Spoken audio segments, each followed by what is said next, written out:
we're going to play the intro when everybody is here watching us. They're already jumping and jumping, and that's what I do these days, Prof. I just don't go straight to the intro. I allow them to stay awake. So when they see we're live and everybody start jumping and we start the conversation. What are you eating? Peanuts. You're, you're in the studio I am eating peanuts. eating peanuts. Yes. So as you can see, we're waiting for all of you to jump in before I play the intro. This is how we're gonna be appearing these days, right? Without making too much noise, walk in the back door. And those of you that are still up now would be the ones, or those that are at work, wherever you are. Professor James Small is live with us in the studio. As cute as he has been, we've missed him so much. He's going to be telling us everything that has been happening around him and also on the continent. So we want to talk about general updates and yeah. So make sure you're all seated. Make sure you're connecting from every destination that you are. Tonight we're streaming, particularly also from the Farmers of Thought. Farmers of Thought is the platform, the biggest platform for King Maponga Joshua. Why are we exceptionally streaming live on Farmers of Thought is because Professor James has a very huge message to the Zimbabweans for celebrating their 42 anniversary this year. And he has a very, big message to all our people out there in Zim. You have done so, so well. So that's the reason why, we are streaming from these huge platforms, as you can see. Even though I know it's already out late out there, but of course, it's not late. We have to stay awake. We are on the campaign. We are on the battle, the liberation to stay united with one another. So we shouldn't be sleeping anyway. So I guess all of us are really connecting. And I will just go back and hit the intro for those that are waiting to get the intro while we are starting right now.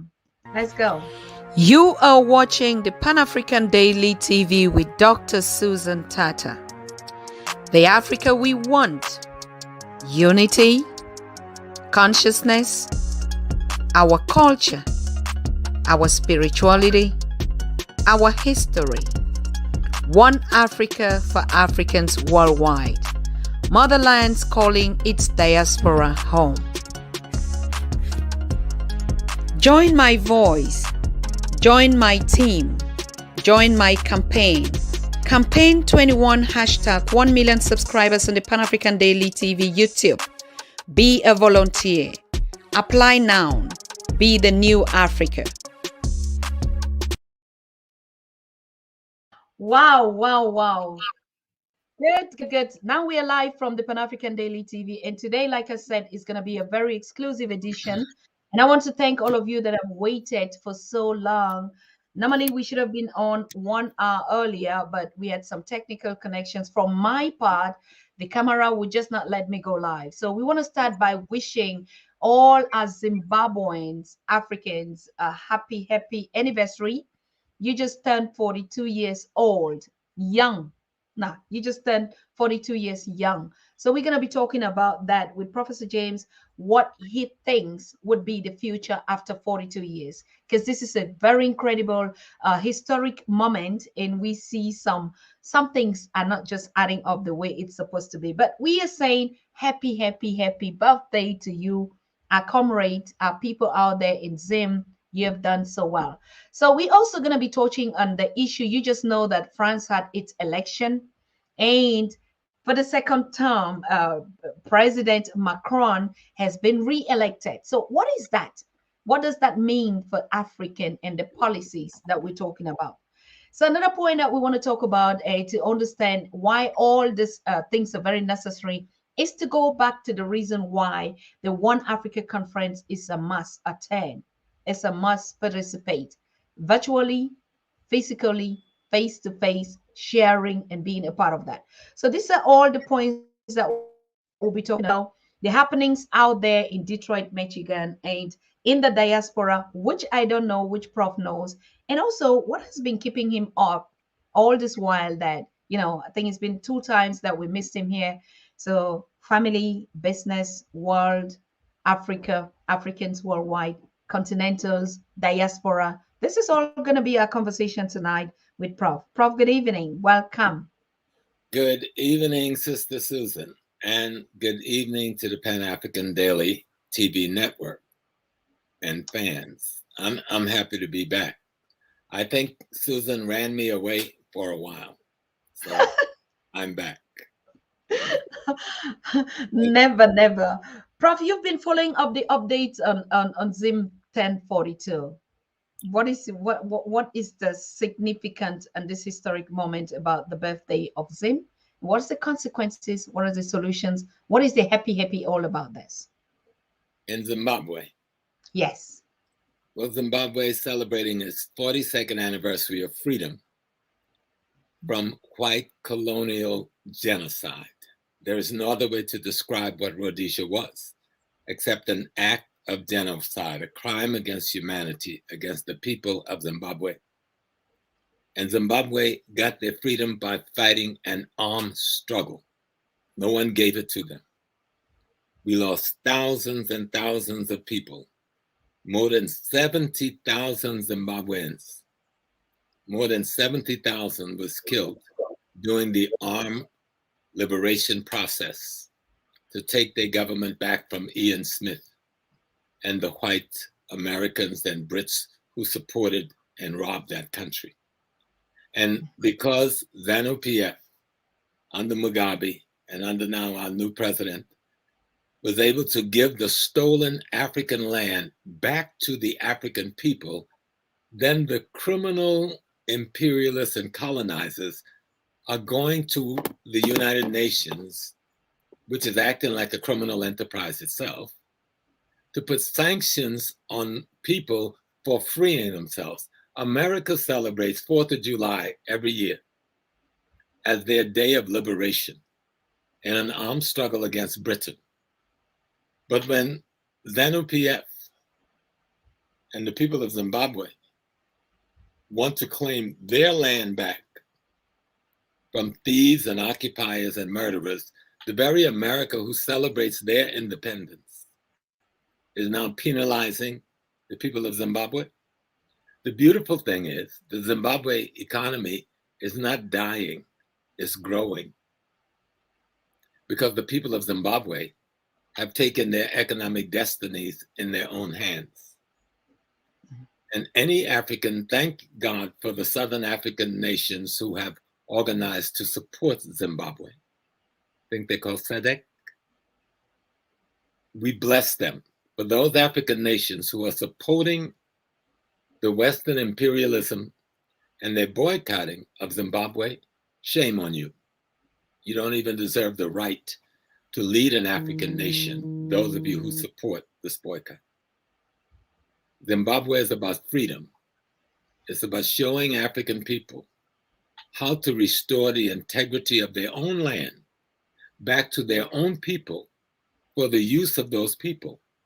And you will tell the criminals who came in and murdered us and practiced genocide that they somehow have a right, after having been removed by force of arms, to remain there in control of the people's freedom. Makes no sense to anybody that has any sense. But Zimbabwe, we love you. Zimbabwe, we honor you. ZANU-PF, we honor you. The revolutionaries, the 70,000 that fell along the way, fighting to get your country back, we honor them. And when we don't do that, we embrace colonialism as something we adore. We embrace imperialism, the robbers and the genocide as something we adore. No, let's honor the African freedom fighters.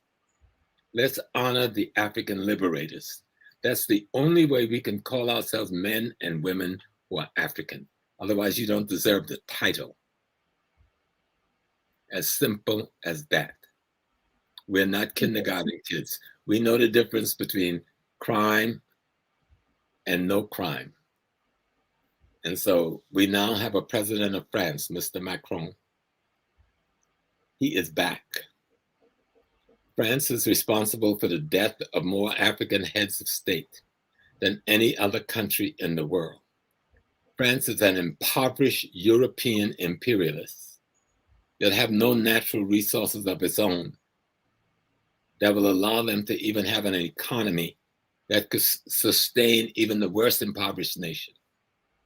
But by robbing Africans and by intimidating and using false international legalisms and treaties that was forced on the so-called Francophone states under colonial duress, they're able to take our money and keep their country booming while we live in poverty. And whenever a beautiful spirit rise up to free our people, they send in the French assassins and the French Foreign Legion to back the assassins up. And some people are praising the fact that they had an election. It was just a shuffling of managers. Who's going to manage the exploitation of Africa better? France have a whole government separate from its national government, set aside for the purpose of monitoring and managing the robbery of Africa. I'm not going to be nice about it. You can kick me off your show if you want to, you know? The truth is the only thing that has any relevance. And if we're not interested in the truth, we ought to put the chains and shackles back on our hands and go with our heads bowed and say, yes, master, yes, master. If we want to be free, let's act like free people. Let's respond like free people. We can no longer praise. And the same goes for America. We have a president who wrote a set of laws, Mr. Biden, that was the worst criminal laws in the history of America, responsible for the imprisonment and the destruction of more Black men than slavery did. And Mr. Bill Clinton, who was then the president, passed those laws that put millions of our people in prison over the years. And now they smile and give us a Black vice president and a Black Supreme Court justice and a Black Secretary of State. And they're beautiful people, I suppose, and very smart at what they do. But it's astonishing that everybody he has appointed has have a European husband or wife. Not one of the people he appointed see fit to marry an African man or woman. And I'm supposed to honor your choice? You didn't ask me. You didn't ask my community. You took the people who you groomed and who you gave a rites of passage to, and then put them in and said, look, we have somebody representing you. What legislation have America passed since Biden's been in there that's been to the advantage of the African community or to the advantage of the African continent? Have they stopped bombing Somalia? Have they taken their drone stations out of Africa? Have they taken their troops out of Africa? Have they stopped robbing the Congo? Are we not still losing thousands of people every month in the Congo to the violence that they support? We don't have one gun factory in the Congo. Where's all those guns coming from? Who's training these militias? Where is the wealth of the Congo? Everyone said Congo is the wealthiest country on the planet Earth. I don't see that wealth being reflected in the condition of living of the people of the Congo. So where's the wealthiest country on the planet Earth wealth going? Those are the questions for the future, Ms. Tata, that we've got to be responding to. Is France going to now tell the Africans you can bank your money in Africa? You no longer have to send your money to France? To be treated like children, to have us bank your money for you because you can't handle your own money? That someone cannot make an oil deal with you that we don't barter with our International Monetary Fund and the World Bank, two other criminal operations that oversee the genocide of our people from Haiti to the Congo, and we say nothing. The secret to life is to have no fear. We cannot be free if we are frightened by the people who we're fighting to get our freedom from. So I bless those Africans who are clear in Mali, in Cote d'Ivoire, in Burkina Faso, and Chad, Central African Republic, and in the capital Lomé of Togo, that want to be free of French economic colonialism and French economic terrorism, and use your money to build your nations, to build your bridges, to build your hospitals, to pay your doctors, to build your schools, to build your roads, to build your car factory. Otherwise, we're just playing. And I'm not an actor. I'm not a, what is that word? I'm not a celebrity movie star. I'm just a teacher, just a black man who knows some history and I've learned some politics, and I'm trying to share that information with my people. And these platforms like the one you have has been very wonderful, extraordinary at giving information to our people. You've had some of the most powerful voices in Africa and in the diaspora on your program. But our people have to wake up. I say it every time I come. This is about, can we provide the food, the clothing, the shelter, the safety and security for our women and our children? That's what I'm saying to the African men. This is not a game to see how white we can become in our minds. This is a game about, can we provide food, clothing, shelter, safety, and security for our children? Can we control the economics that's in the earth of Africa? Or are we still to watch it float out on ships and planes to other lands where we have no control? You know, or are we going to have real partnerships with the industrial West, where their technology, we can buy that technology using our natural resources and not be a slave to our own natural resources? I see Ms. Tada is looking kind of worried. I hope they haven't interfered with your broadcast. No, I mean, I think from Maponga's page, yes, but it's okay. Like, there's a problem that we can broadcast from there. That's fine. Okay. But my point is, like, it's about freedom. It's about the next generation. Are we going to leave our children the mess that we see ourselves in? Or are we going to use our knowledge to give them a better future? To talk about building the better Africa that we want to see, but we're not willing to take the steps to do that. And the first step is to identify the enemies of Africa so you can remove them out of our way. If you are not willing to take a lesson from the Jewish people has given us a lot of good models on how to identify your enemy and how to say never again. Never again. I see you. I know you. I know what you're capable of doing to hurt me. And I'm, as a people, saying, never again will I allow you to do that to me, as a people called Africa. Are we willing to go there? Or are we just playing? I'm getting old. Yeah, people say, oh, you're old, you can say that stuff. I said the same stuff when I was 21 years old, and 31 and 41 and 51, and I paid the price.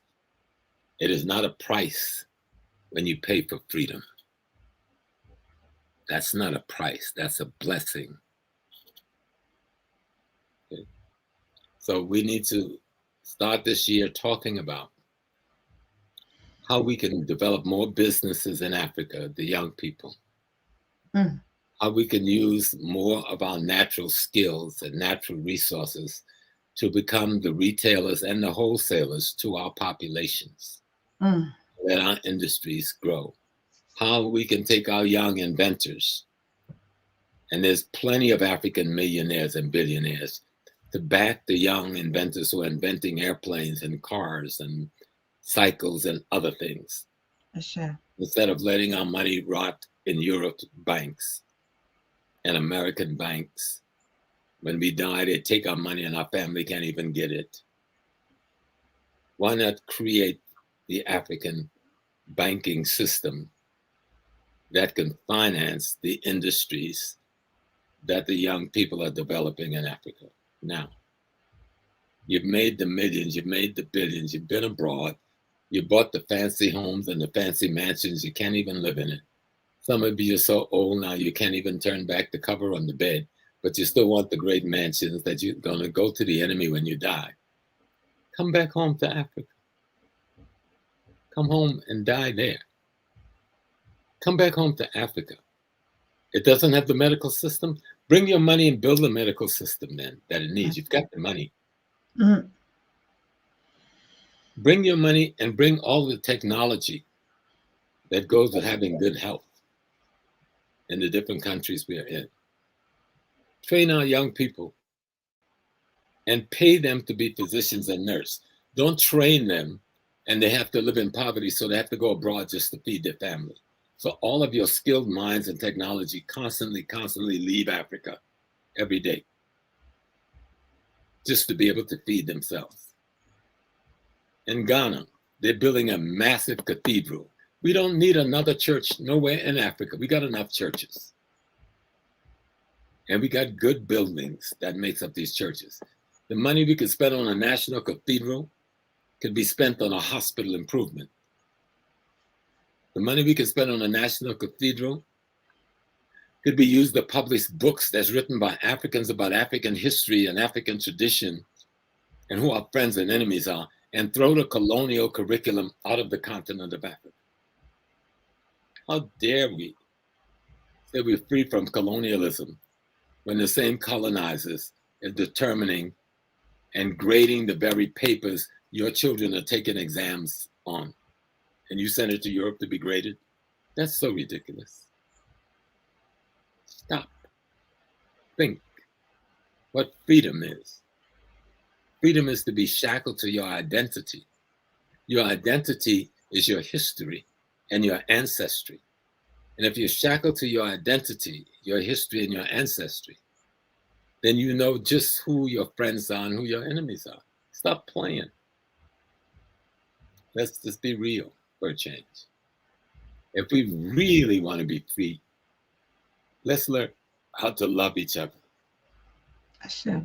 Let's learn in South Africa that you don't kill your brothers and sisters from Zimbabwe. Before the white man drew the border that made South Africa and made Zimbabwe, there was no borders, and we walked where we wanted to walk and set our house where we wanted to set our house. Now we've got the borders of our genociders determining our relationship with our brothers and sisters, and they can fly in on any plane and get any kind of job they want. But my poor brother that crosses the border and wants to sell a small statue to feed his family, you will kill him and burn his store down. What is wrong with our brain? What did the colonizers, the apartheiders, the imperialists do to our brain that we need to redirect? There's a young man, he's in Nigeria, and he's written a beautiful book, and it's called The Rebirth of African Consciousness. I don't know if you've heard of that book. Yes. And I had it somewhere. Where is it? Mm. You know, it's called The Rebirth of African Consciousness. You see this book? Everybody needs to buy it, no matter where you live on the continent, in America, in the Caribbean. Buy this man's book. He has spent good time. I've read it twice. He's done good. He did a good job of showing you how to reconstruct your mind, how to wash your mind of the filth, the intellectual filth and confusion that Western mental construction have put in place. Poor Susan, baby, you're going to make it through the day. That's right. You're going to be fine. Okay? You're going to be just fine. All right? I hear. There's another good book, and I'm always recommending it. It's by Dr. Wade Nobles. It's called The Island of Meme. The Island of M-E-M-E of Meme.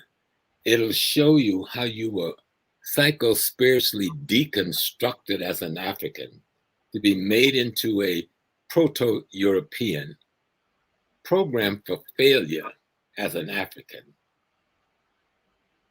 as long as you gave service to them. And Dr. Noble's book will show you how to deconstruct the European meme and to reconstruct the African spiritual psyche. Now, if we are serious about building the Africa we want to see, trying to build London ain't gonna work, because London was built on exploiting other people. Paris was built on exploiting other people. Antwerp was built on exploiting and enslaving other people. We don't have to do that to build Africa. We simply have to learn how to love and respect one another again. Ashe. If we want to build Africa, we need to learn our history from the point of view of our ancestors. We need to relearn our culture.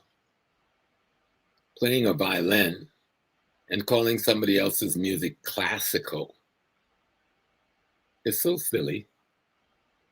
We got our own classical music. We invented the string instruments. We invented the harp. We invented most windward instruments, and certainly the percussions. And we having someone else telling us that a musical genre they were able to build while colonizing us and stealing our wealth to build the very piano they're selling, that is classical culture. And we, even in Africa, send our children to those schools to learn the oppressor's classical culture. We need a serious wake-up call. We've got a fighting going on in Cameroon. What are they fighting over, Susan? We got some francophones and some anglophones fighting over a piece of land that's not big enough to hold the Tata family, because you got a big family. What are they fighting over? All these years, killing one another. Over what? None of them is fighting to be Cameroonian. Are they fighting to be Cameroonians? Maybe I missed something.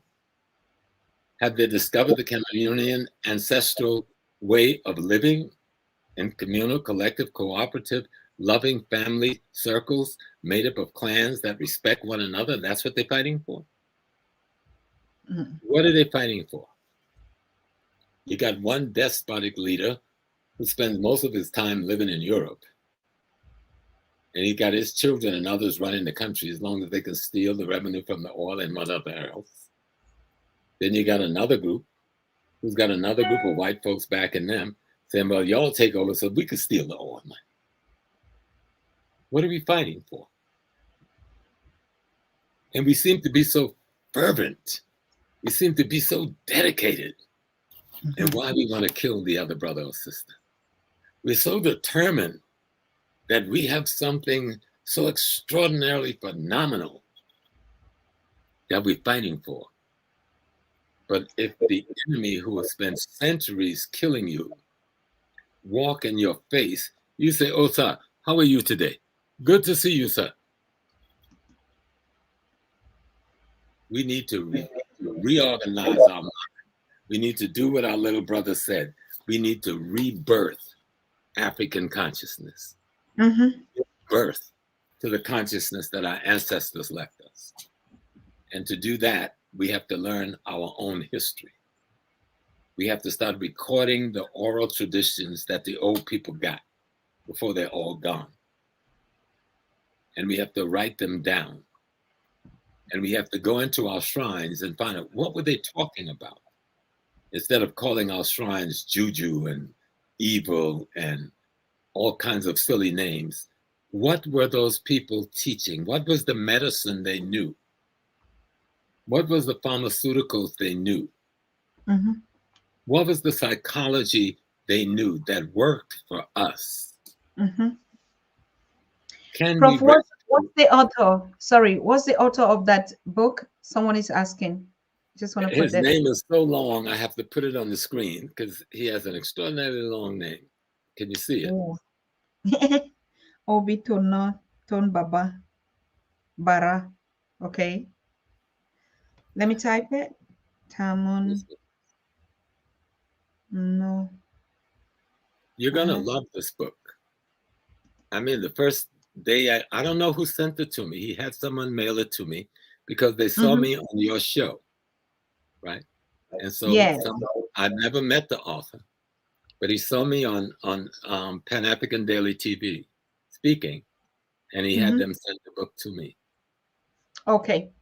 Mm. Anyway, in Detroit this weekend, we're going to list out all the books that we have to put at a priority and start Yes. doing our club, like we said. The book club is very necessary and get such people read their books out and, narrate And them to us. and I don't want people to think I'm just being morbid, Brother Smalley. Don't come back and he's so hard. I am just as gentle and sweet and soft as your heart. Don't you Ashe. smile, Sister Tata? She's Oh, smiling. Look I at that trust. beautiful face. So, what I'm saying, though, is that this is time to be serious. Mm-hmm. And we have to identify the obstacles that are in our way because they've hurt our people's minds. Our people don't even want to be Africans. They don't want to be themselves Mm-hmm. because it doesn't seem like that bring any rewards of any good.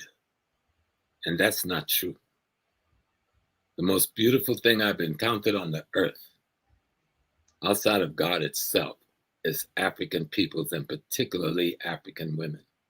Yes. And yes, African men. And one day we have to do a show. African men have, because of their colonizing acceptance in terms of values, have caused great harm to the African woman. And we have abused her terribly, terribly, terribly over the last century or so. And we Next need topic. to account for that. And we need to change that. And we need to turn that around because our women are suffering and they even turn on the people, the good men who love them. They turn on those men because of the bad men who've harmed them. But the harm that has done to our women has been bred into our children. And the black man has to step up and take responsibility for imitating the white man and the abuse of the black woman. Now, we need to do a whole show on just that one day. Correct. Because I've never met a woman who hadn't suffered pains beyond anything she should have ever had to suffer. And we don't talk about it enough. And we bury it like it doesn't exist. It exists even in our families and in our households.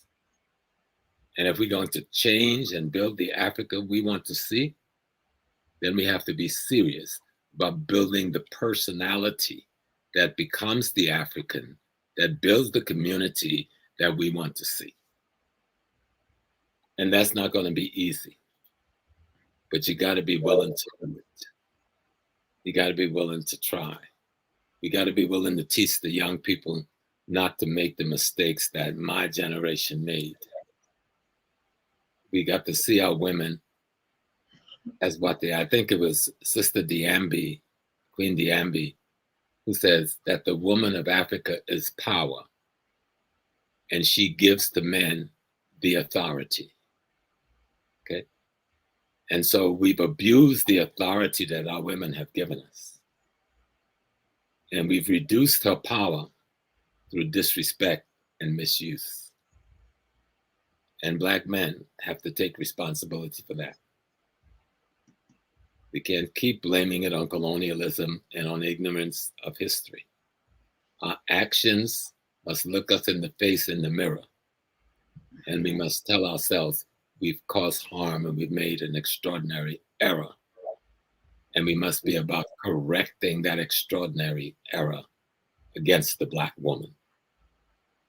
But the black woman must also take responsibility, not to imitate her European or Asian counterpart, but learn to be the power of the Queen Mother ancestry that created this race and sustain us through colonialism, imperialism, Berlin Conference, wars after war. Africa is still there, more beautiful than she was before the war came. But what we want to do now is make sure all of our people can eat. then all of our people can walk the street in safety without wars, and make sure that our people have health care, and make sure our people have the education that will give them the skill to build Africa, and not having to go away from home to feed their families. Mm. That's what we need to be striving for. That's the Africa we want to build, one that can be self-sustaining and take care of herself. That's not easy, the transition we've got to go through mentally. But if we're willing to start the transition through knowledge, yes, we can do it almost overnight. Almost overnight. We talk about the Europeans, colonialism, imperialism, but we're watching ourselves repeat the same mistake with the Chinese and the Japanese and the Koreans and the Arabs, coming in and we're treating them the same way, and we're being robbed blind in the same way. Because when we look in the mirror, we don't see the God and the goddess that our ancestors saw. You know, when we look in the mirror, we don't see the qualities of the king and the queens that our ancestors saw. No, all of us want king and all of us want queens, but the African king and the African queens were not despots. They were models for how to live the better life. And we need to bring those models back in society, because even those who call themselves chiefs and kings and the queens, many of them have lost the way too. And they've become exploiters of their own people too, because they were in partnership, many of them, with the colonizers during that terrible period before independence. Now we got to wash ourselves. We are independent now, but let's cleanse ourselves of the economic filth, of the social filth, of the political filth of those who conquered us. And let's put back on the African skin that was cleansed by the blood of our ancestors. If any blood is going to save you, if any blood is going to cleanse you, it is the blood of your ancestors that fought for your freedom. So that we can sit here now and do what we are doing, and not the ancestors on this side and that side fought. You wouldn't be there, Susan, and I wouldn't be here. Sure. That we neglect it. You know. So I'm just back to say, like, let's do the work to build Africa. Yes, we must glorify ourselves and we must romanticize ourselves, because if you love something, you should have a romance with it. But we can't stop at romanticism. We've got to find a way to build new institutions and revitalize old institutions. We've got to develop the respect for our ancestors and the spiritual centers they built, and stop speaking of our shrine like they're dog houses, pig pens. That's how we speak of them, many of them. And that's how we portray them in movies and things. How dare we and expect to get any kind of blessing? You would never see that in Japan when it comes to the Shinto tradition. You would never see that in China when it comes to the Buddhist or any of this sacred ancestral tradition. You know, when we see them dancing in the street with their dragon, we don't make fun of them, we adore them. But when our masqueraders come out, we laugh at them. How dare you? How dare you? If you choose to go to the church that has been delivered to us by the colonialists, I understand, because the colonialists got those churches from Africa. See, the Ethiopian church is 500 years older than the Catholic Church. The Sudanese church is 500 years older than the Catholic Church. That makes them 1,000 years older than Luther's Reformation that created the Protestant church. So yes, Christianity was given birth in Africa. It's born in Africa. It is yours. But you need to cleanse it of the filth of the oppressors and restore your ancestral integrity to what they'd built. But you got to study history to know that. And history will get rid of their mystery. And I don't have to make up history. Our history is so fantastic. And if you think I'm lying, get on a plane, fly to Ethiopia, and go to the Church of Miriam, one of the third oldest church buildings on the planet Earth. Find out the truth. Your book says, know the truth, and the truth shall set you free. To my Muslim brothers and sisters, Assalamu alaikum, rahmatullah, kif you know that the Prophet Muhammad, in heading up Khadijah's caravans, because she had the wealth, he did not. Caravan in that day was like having a fleet of tractor-trailer trucks, moving goods and services from one place to the other. But the one place she had to go was Ethiopia and Egypt. And there he learned the wisdom that you call Islam. And he brought it back to the peninsula for you. Know the truth, and the truth shall set you free. The Quran says, seek knowledge from the cradle to the grave, even to the ends of the earth, even as far as China. So don't tell me this book is the only place to go when the book tells you to go everywhere else. And you can question my authority, but I am El-Hajj Amin Shahid. I am credentialized by the Rabat Alim al-Islamim. So let's talk about what we're doing with these adopted institutions, and let's bring them back to Black, where our ancestors had them in the beginning, where it talked about the integrity of the human being's life, that no human life was taken for granted in Africa, that every life was sacred, that God lived in everything and everybody. Let's take it back there, before there was any religion, so-called Abrahamic religion. These are baby institutions. We had lived millions of years before those institutions were created. So I do not allow myself to be led by infants. I'm led by my ancestors who were full adults. So if we're really serious about Africa, Africa isn't a building, it's an idea. It is a body of knowledge and an understanding of cosmology and ecology and the human relationship to the two. How do we resurrect that and restore that in our political construct, in our economic construct, in our cultural construct? Otherwise, we're just going to build another den of devils with blackface if we just copy the West. And I'm afraid that too many of us have done that. And that's why we haven't been able to pull our people up out of poverty. There's no reason for anybody as wealthy as the African world to have one impoverished person. There's no reason except ignorance of who you are and what your ancestors left you as the building tool for building a future for yourself and your family. Stop dismissing it. Pouring a libation isn't enough. Why are you pouring the libation? To whom are you pouring a libation? Burning a candle on a shrine or an altar isn't enough. For whom and for what have you lit the candle? And what is supposed to happen in your mind and in that space once you've done that? That's when you're getting serious about being an African. I have never met Miss Susan Tata face to face in the flesh, but I love Susan Tata. But she belongs to me. I belong to Susan Tata.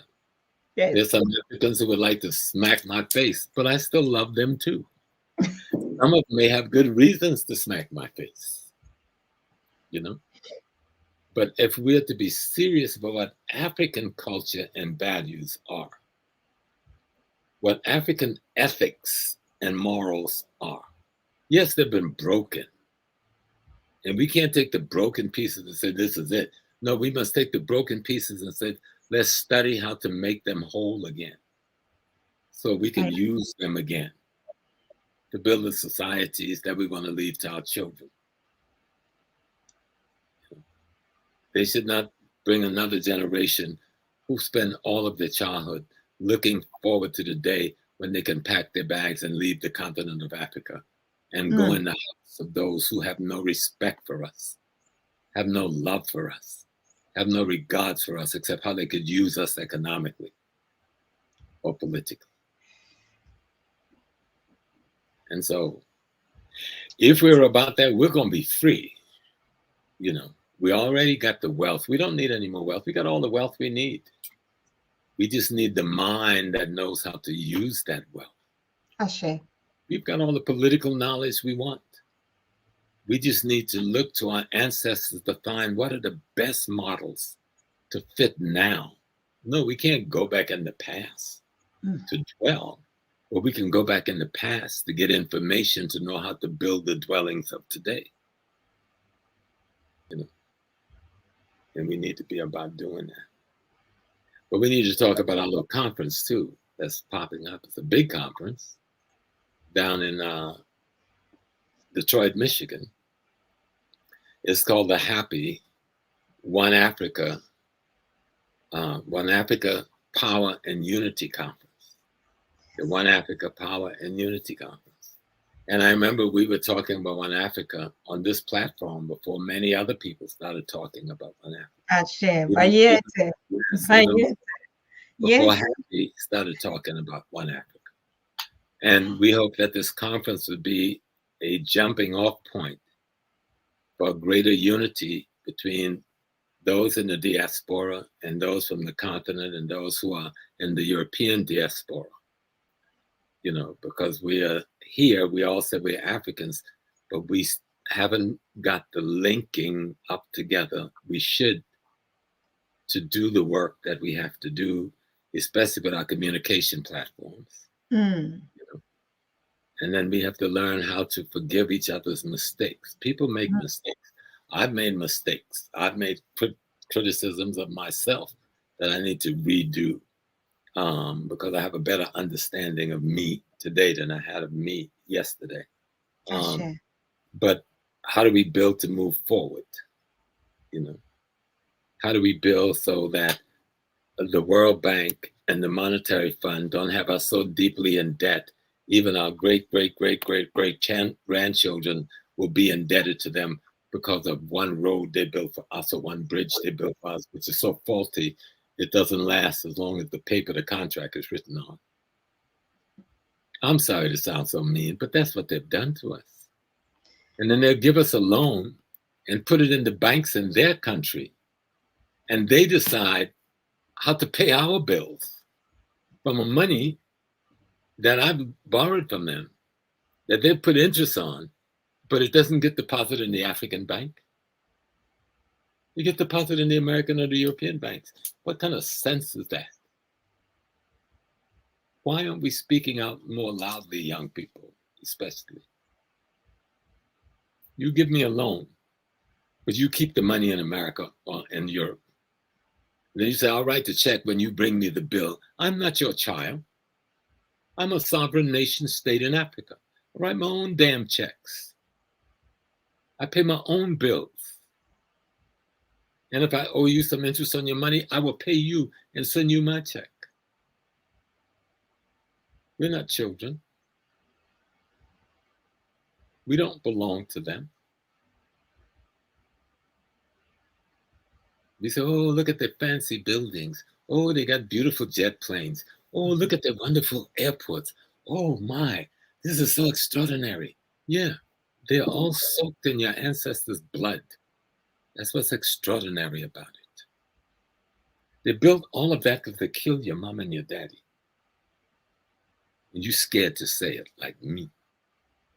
I can say it.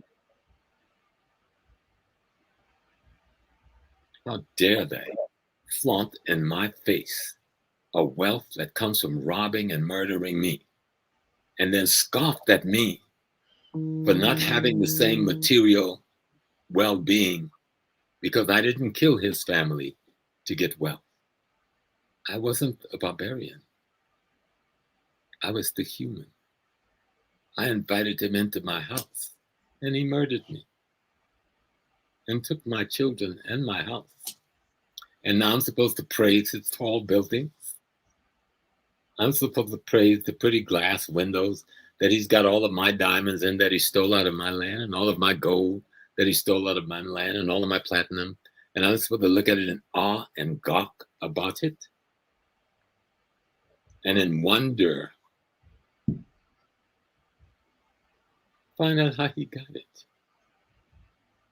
and you will visit the graves of the dead that he created for you to walk over to get to that body of knowledge. It's called history. It will erase the mystery. There's no mystery why he's got all of that wealth and you don't have it. Learn history. The mystery will evaporate and your eyes will open to the truth. So you can never let it happen again. Never again will we let it happen to us again. Not another generation will suffer this again. Those beautiful freeways, that's in the Congo that goes from the mine to the ports. Mm-hmm. No, those freeways should go from the mine to the school, to the hospital, to the shopping mall that belongs to the people of the Congo.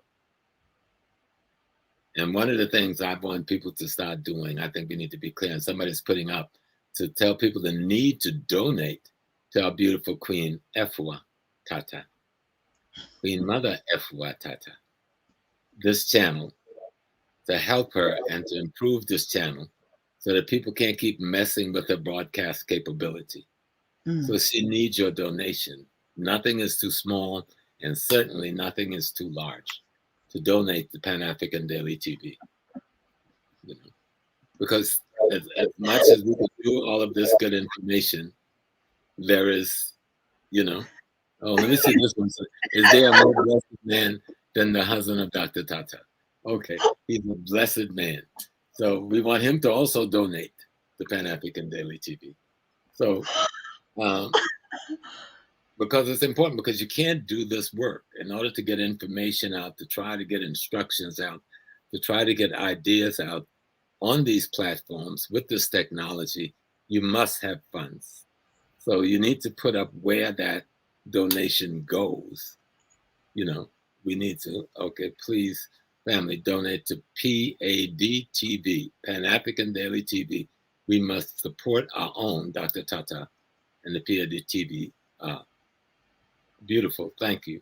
And don't stop donating, because the only way we can win is if we support the people who jeopardize themselves, because even though she's smiling and she's a beautiful Queen Mother sitting there, when you're pushing back against other forces, sometimes they push back against you, So we don't want her to jeopardize her well-being and her ability to make a living, and we sit back and enjoy her and don't put up anything to help her in this work she has to do. So please donate, and don't be afraid. Don't be afraid. And when she comes to America next week, I'm going to make sure that they donate there too. They're going to learn about Pan-African Daily TV like they've never heard about it before, because I'm going to be mentioning it when I'm lecturing. So that they can Thank you. And so we're on, because this is all a part of it. Everything has to center around economics, politics, and culture. Mm-hmm. And the economics is to be able to keep that platform that will move the information, that will inform you, that will instruct you, where others will not. Some of the people that she has on her show, you will see on nobody else's. And they bring you information from South Africa, Central Africa, East Africa, West Africa, that you will not hear anywhere else. And I watch a lot of people's platform. I don't find an equal to Pan-African Daily TV. So please donate, and don't be afraid, because it'll come back to you in terms of good information that is useful. So, Sister Queen Mother Efua Tata, I've been doing all the talking, so I'm going to shut up. So you can.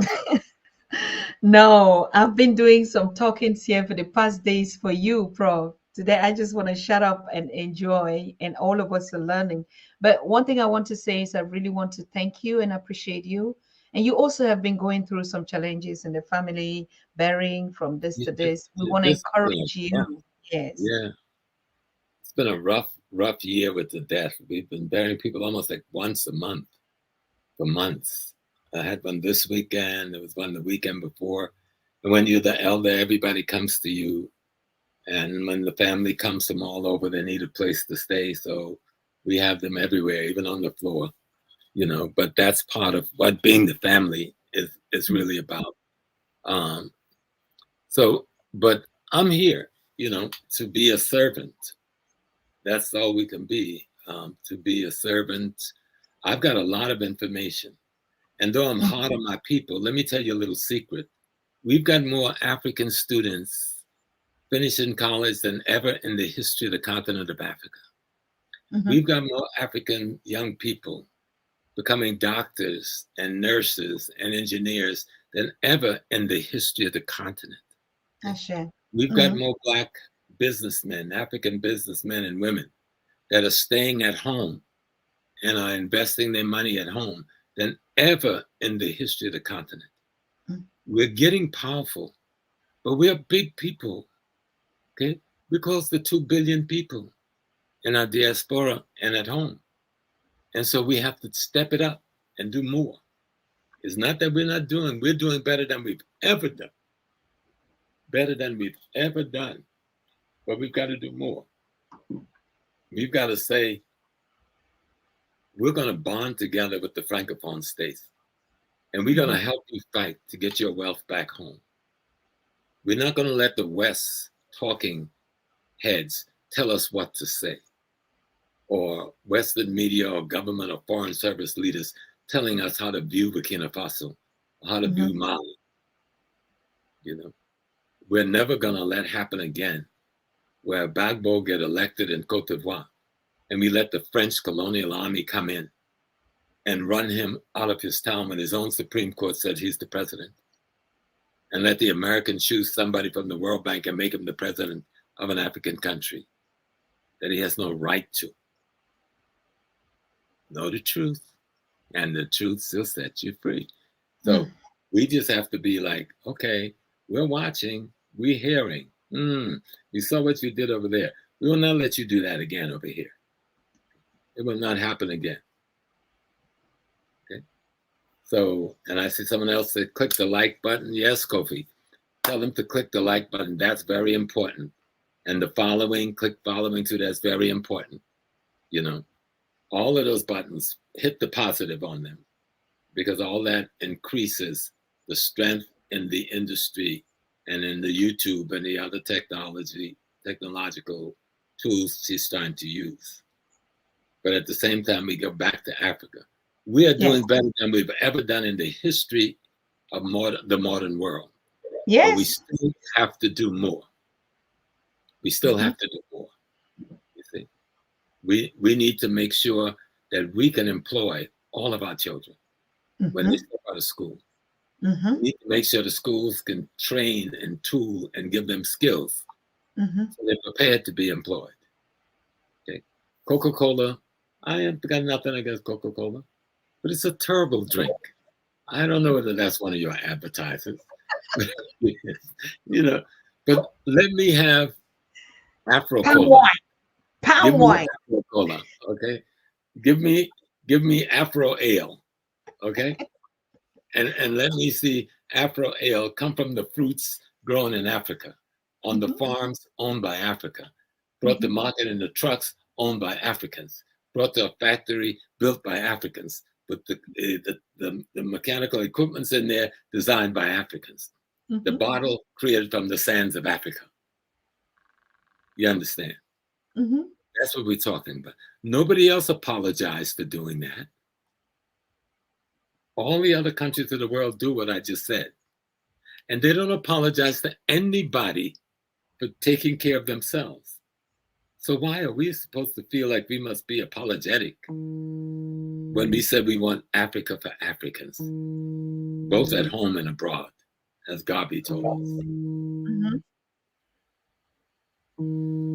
So this is the key. It starts with loving Africa, loving your ancestors, learning from your ancestors. And people say, oh, you Africans, y'all into this African juju. You want to have all of this voodoo and ancestry stuff. And I go like, oh, I'm reading the Bible. Everybody in here is dead. Their ancestors. Oh, I'm reading the Quran. Everybody in here is dead. Their ancestors. Oh, I'm reading Torah. Everybody in Torah is dead. their ancestors. So you don't have no problem dealing with those ancestors, but you got a problem dealing with the African ancestors. Something wrong with that logic. That's illogical. So stop fooling yourself. I want to feel, you think my mother is an ancestor. You think anybody in the history of the world except God loves me more than she does? Nobody have ever loved me like my mother. You think I can ever forget her love? You think I would ever want to forget her love? Don't you think I want to learn how to love like she loved for my children? And to teach them to love for their children? So stop being foolish when I talk about ancestors. And so, see, someone says, well, I love my juju and voodoo, if that's the case. Yeah. Voodoo, you know, the word voodoo, even though juju, I think, came from the Portuguese language, but voodoo came from the Ewe and the Fan language. And the word means the essence of God in things. So if I want to say the essence of God in the human being in Ewe, I say voodoo daha. And I'm going to say the essence of God in the human being, I say voodoo gadzi. That's a beautiful word. It means the essence of God itself in us. They've tried to make it a bad word. Well, they're talking to the wrong man. I'm voodoo all the way. I got my voodoo necklace on. I got my voodoo statues behind me. I got my voodoo hair. I got my voodoo heart. I got my voodoo soul. I am the essence of God. And that's what our culture taught us. African culture said God is in every and all things at once. That's it. In the sky. Bayete. You know, not over yonder. In you, in every and all things at once, the divine exists. And you have to know how to access those aspects of the divine that you need to use in any given circumstances. Okay. So in Ghana, they call those circumstances Obosun. In Yoruba, they call it Orisha. And Haiti, they call it the Loa. But they're not talking about gods. They're talking about qualities and attributes of the divine in nature and in you that's available for your cultivation and use to change your world. That's why they don't want you to deal with it. Because you start cultivating those qualities in you, you can change your world. And to change the world, to build the African we want to build, you can get an engineering degree. But if you're an engineer with a white man's mind or a Chinese mind or an American, European mind, what good are you to Africa except to bring a few dollars every now and then? But if you want to change the essence of Africa with your engineering skill, if you want to redesign Africa for the Africans, then you got to have the African spiritual and ancestral essence in all of your being. And we can do that by starting history. We get rid of the enemy's mystery and work our Black African magic the way we want to work it. Yes. And not be afraid. So I could sit here. People say, well, Brother Small, sometimes you be criticizing Black people. I sure did. Sometimes I over-criticize them. But I also criticize myself. You know? I like the one thing I did learn from Mao Zedong. He says, always criticize and always do self-criticism. You know, you do them both. You can't go wrong criticizing yourself. And you can't go wrong criticizing your environment to arrive at a better way to work in that environment. But studying our history, learning our languages again. When I come on, you're going to hear me speaking Fanti better than a good Fanti man. All right, because I'll be studying. I'm not ready yet, but I'm studying my Fanti, and I'm trying to get it right because I spend most of my time in Ghana when I'm on the continent, and I spend most of that time in the Fanti region. And so when I go back to Ghana, even though I can speak a little now and I can hear a lot more, it takes the courage when you live in an environment like this where there's nobody to speak to. And Ashe. occasionally some friends on the phone, they would speak to me. But Mm. when I enter Ghana in July, I will speak only Fanti, or I will not speak. I will not speak. So we have to build Africa because it's what we want. I have 6 genetic children that's close in. I have 4 others that I've raised who have assumed my genetics just from my energy. And I have Mhm. thousands of others who I've influenced spiritually and intellectually and genetically. And we will learn how to change the world because love is not an emotional feeling. Love is a knowledge that you are the divine, that you are an aspect of the divine. And when you Mm. look at that divine aspect that's in you, then you search to find it in others and then you bond with them. We call that bonding, love, true love, you know? Mhm. So we have to redefine what love is. The white men have reduced love to a sexual act and they call it love making, but that's not love making. That's sex. It's nice. You know what I'm saying? It's beautiful and it's blessed because that's how you create. So that's a sacred space and a powerful space. But that's not love. That's something people who love one another do. See? People who love one another do that. But what is this thing we call love? That's a power Mhm. that says you and the divine know that you're one. Mhm. And then I look for that knowledge in the one I want to partner with. I'm not going to be caught by their behind or even their intellectual mind or the clothes they wear or the makeup they put on. I'm going to be caught by their behavior towards other living beings. Ashe. That behavior will demonstrate whether they have the essence of the divine or not. And that's who I want to partner with. That's who I want to share my sacred sexual essence with. Okay? Mm. Because too often we go for the who you so fine and he's so fine. She's so fine and he's so fine. And then we go wrap up into a nightmare and try to call it to get out of it. No.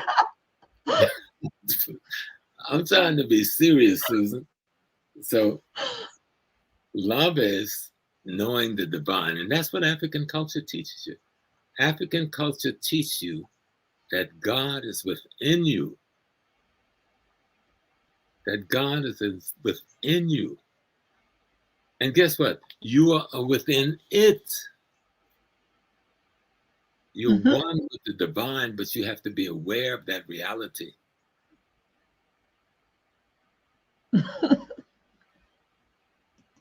You understand me? So somebody said that lipstick looked good on them brothers. Yeah, Kofi. Yeah, Kofi is getting over today. But we want to build Africa. It isn't just about getting the education. Yes, we got to do that. We got to Mhm. make sure our kids get the right education, the science, the technology, the math. We have to make sure they get the right socialization, that they know Mhm. their history, they know their ancestry, they know their ethics, they know their morals, they know their precepts, their principles rather, and they know the concepts and ideas that put all of these together in the right way so it forms the kind of human being you want to be. If you're not building the right human being, you can train them all you want. You look Mhm. at the go to Britain, go to France, go to America, and look at most of their inventions in high technology. It came from African peoples, but it benefited them. But we want that brain power now to benefit us. We want that intellectual power now to benefit us. You know, and we have to be serious about it. You know, how do you build a man? How do you build a woman? Mhm. And you don't build a man or woman out of lies, out of misconceptions, out of disinformation, out of foolish concepts and ideas. You build a man and a woman on solid principles that is based on a track towards godliness. Okay? Mm-hmm. When we think of the societies, the secrets and the secret societies, all they're trying to do is build good character. Because good character, when well organized, can run the world. Mm-hmm. Smart people with beautiful bodies, when they're disorganized, they can't even run their own lives. You see? How are you doing, David? One of my students from CCNY with the red, black, and green hearts. So we have to learn that being African is being godlike in character. Mm-hmm. So that we can seek knowledge, so that our knowledge can lead us to an understanding of how to design our future. And that understanding can lead us to putting together a body of wisdom that will allow us to create an enlightened environment where we can work our technological and intellectual magic to produce the kind of families and the kind of homes and the kind of cities and the kind of societies that we really want to live in. Mm-hmm. Our brother and sister in the rural area of Africa should not have to want for medical care, because we can take the Cuban model and build smaller clinic hospitals that only need 1 or 2 surgical beds there in every village in Africa. That only need 1 nurse and a doctor on the call and a surgeon on call. And by using our traditional medicine and our traditional herbology and herbalists, we can take care of the health of our people. We want to make sure that every village has a good highway and a road that can lead to the capital, so our goods and services can flow back and forth without someone having to walk through mud and dirt and bush all day. We want to make sure that there's water. There's enough water in Africa to water the world. So why should one child have to go to a river with a bucket? Mm. We got the technology to put the pipelines in to move that water where it needs to be from the different lakes around Africa. Beautiful, clean, fresh water.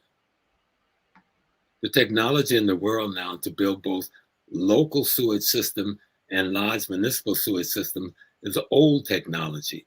Let's learn that technology and close up those drains in the streets. Just too much work. A lot. And the money is there. But the political will and the political understanding how to reconstruct the society is not in many instances. Mm. You know. We have too much work to do, Prof. Just so much. But it's being done in some places. It's being done. Look at what Magufuli did before God took his spirit home in that short period of time in Tanzania. Mm-hmm. So we know it could be done. Look at what Zimbabwe have done. Even though the West have had them under this penalty, financial penalty for more than a decade now, close to 2 decades. And so let's look at the models that we have. Look at Namibia. Namibia is quiet. But what SWAPO was able to do in Namibia will surprise people when you go to Namibia and see what the SWAPO government, with the SWAPO intent did to Namibia once they won their freedom. And take some of the models. Even Ghana, with all of the little hitches and snitches, when Nkrumah left them and Jerry Robbins gave back to them, has allowed Ghana to set a model in many ways, in many industries. Mm-hmm. And we need to study it. The proposals that Patrice Lumumba had for the Congo isn't dead. Let's implement them. We have to modernize some of them. But we have all of this wealth leaving the Congo. But I should be able to get in a freeway in the capital and ride to Rwanda or Uganda or Congo Brazzaville or Angola without a hitch, just stopping at the service stations along the way. Why can't we do that? You know? Why can't we do that? We have to want it. You know, I'm getting old. I can't, even though I have a business in Africa and I have land there, that's for my children now. You know, I don't have the time now except to teach. I can't move away and build. I still have the family in South Carolina. I still have land in South Carolina. I'm trying to organize that because we earned America. We own this. We built this. I'm not about to give it to anybody from anywhere. You know, this belonged to us. They may have control of certain sectors, but they don't have control of as much as other people looking on think they do. And they know that. Mm-hmm. You know, if we spent $1.6 trillion in America last year, you know the power of that money if it can be properly organized. Mm-hmm. And the young people are trying. They're trying to organize it. There's many, many groups that's talking about buying black, but not just talking, but acting on it. Yes. There's many, many young black men and women from both the continent and the United States who live here in America who are building $1 million businesses right now. We just have to get them to turn themselves towards African consciousness, towards knowing their history and learning ancestral responsibility. It can be done. One sister says, I don't think Professor James Small is asking for a miracle. That's right, sister. We know it ain't a miracle. It's us doing what we know we could do. We could do it. Yes, you hear that? And the truth is, we are doing it. We are doing it. But we can do it even better and bigger and faster, is what I'm saying, because we are doing it. You know, I'm so proud of the African youth. I don't even know what to say. People said, "Oh, this generation is lost." This generation ain't lost. This is the best generation we've ever produced. Oh yes. The African youth of today is the greatest we've ever produced. We just call them home to Africa. Come home to the motherland. Okay. You don't have to come physically all the time. If you're doing good where you're at physically and you can help the motherland from where you're at, that's beautiful. But mentally, come home to the motherland. Spiritually, come home to the motherland. Intellectually, come home to the motherland. And the whole world will profit from it because the world is lost. They're lost. You know?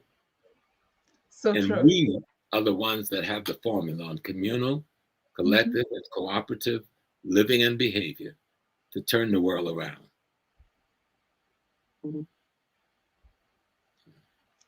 We're so good. So great. Keep it on, Prof. We missed you. You're catching up 3 times, not here. Go ahead. We're here. Listen, we have work. Everybody I've seen, when sometimes I secretly watch you because I'll wait until later and go to YouTube because because I don't want you to interfere by calling me. So I've watched, you have some of the most extraordinary minds of Africa. And so all we've got to do, we don't have to look far. Just love yourself. If you love yourself, you know how to love your crippled brother and sister. You know how to love the broken one without letting them hurt you. That's right. Yes, many of us are broken and we hurt each other. But we have to learn how to love them without letting them hurt us while we help them to repair themselves. That's why I book The Rebirth of African Consciousness. And he writes it so simple. Why I love him? Because he writes like I tried to speak. He makes it plain and simple to understand. And he even speaks to that as an intent. And I intend to make it such that anyone could read it and yet understand the great wisdom in the most simplistic way. And that's important. Someone said, oh, she went quickly. Sorry. But I know it's I'm gonna let Sister Tata, you take over. You're the boss lady. You're the grandmother. No, Prof. And remember, let's come back to what I was saying. We have to do more shows that deal with our women. We have to do more shows that tell our men, you've hurt our women, and you're still in many ways hurting your woman because you're carrying the culture of the enemy in your psyche. You're carrying the value systems of your enemy in your psyche. And you have to clean yourself up. And you can't do that unless you study history and you relearn African culture and values. That woman isn't just a sex object. She shouldn't even be a sex object in any form, actually. You know, she's a sacred space. And if you get access to that sacred space, it's because she wants you to have access to the sacred space. Don't be blushing, sister. You want to laugh at me. But we have to take this thing serious. You know, we have to take it serious. And we have to find a way for the brothers to grow themselves now, to rebirth themselves as African men. Not in terms of your strength and stamina. We got that. That's the gift from the universe. But in terms of your mind, in terms of your heart, in terms of your spirit, can we reconstruct those things? And you can only do that based on the knowledge of history. See? Based on the knowledge of history. That we have principles that we stand on, and they are weapons. We know how to defeat the enemy now. It's with our minds. If we get out there toe-to-toe trying to fight with him with weapons and stuff, you're not going to defeat him because you're going to have to become him to defeat him. And once you become him, he wins. You have to be able, once you defeat him, even if you have to do it physically, you have to transfigure yourself back to the African God consciousness. Sure. And I'm not saying that in no metaphorical way. I'm saying that, like when I say, look at me. What is look at me, Susan? I belong to you, and you belong You to me. belong to. Look at me. How can I forget? Okay. So that's where we are as African people. And we're doing it again. I don't want to sound so critical that I'm putting down all of the great works that's being done. I see many other platforms coming out of Ghana, coming out of Nigeria. I see the movie industry in Nigeria becoming enormous and becoming very effective and powerful. We see the music industry in the hands of young Black men and women across the continent in Europe and America, now singing songs that make sense to us. But we need to elevate those songs to freedom songs again. I'm still talking about love and adoration for one another. We did that at one point. We can get back there, And then I want to tell Burna Boy, I love him. And I've learned to love his young music. So I want to tell him to put my music out. You told me you were going to make the tape. When I talk about the Berlin Conference, he made the tape. It was the most beautiful song I've ever listened to.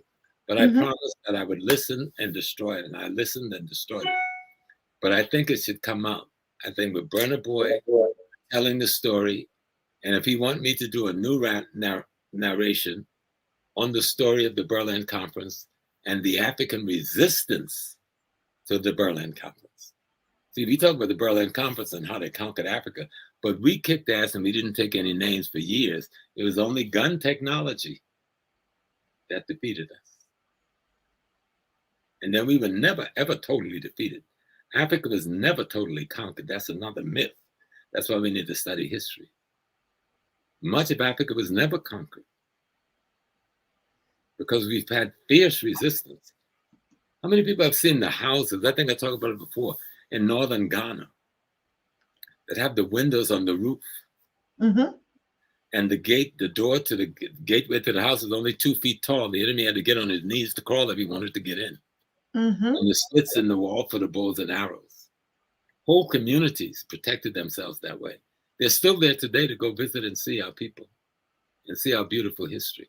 I'll be going into the northern part of Ghana in July, from the borders of Burkina Faso to Wa, Paga, Bogotanga, Tamale, Selaga, just to commune with our people and the history that left us behind. So let history erase the enemy's mystery and make your black magic do what it's supposed to do.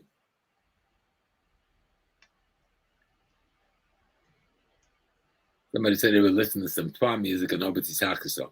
The Twa got some of the baddest music in the world. You know Yes, what?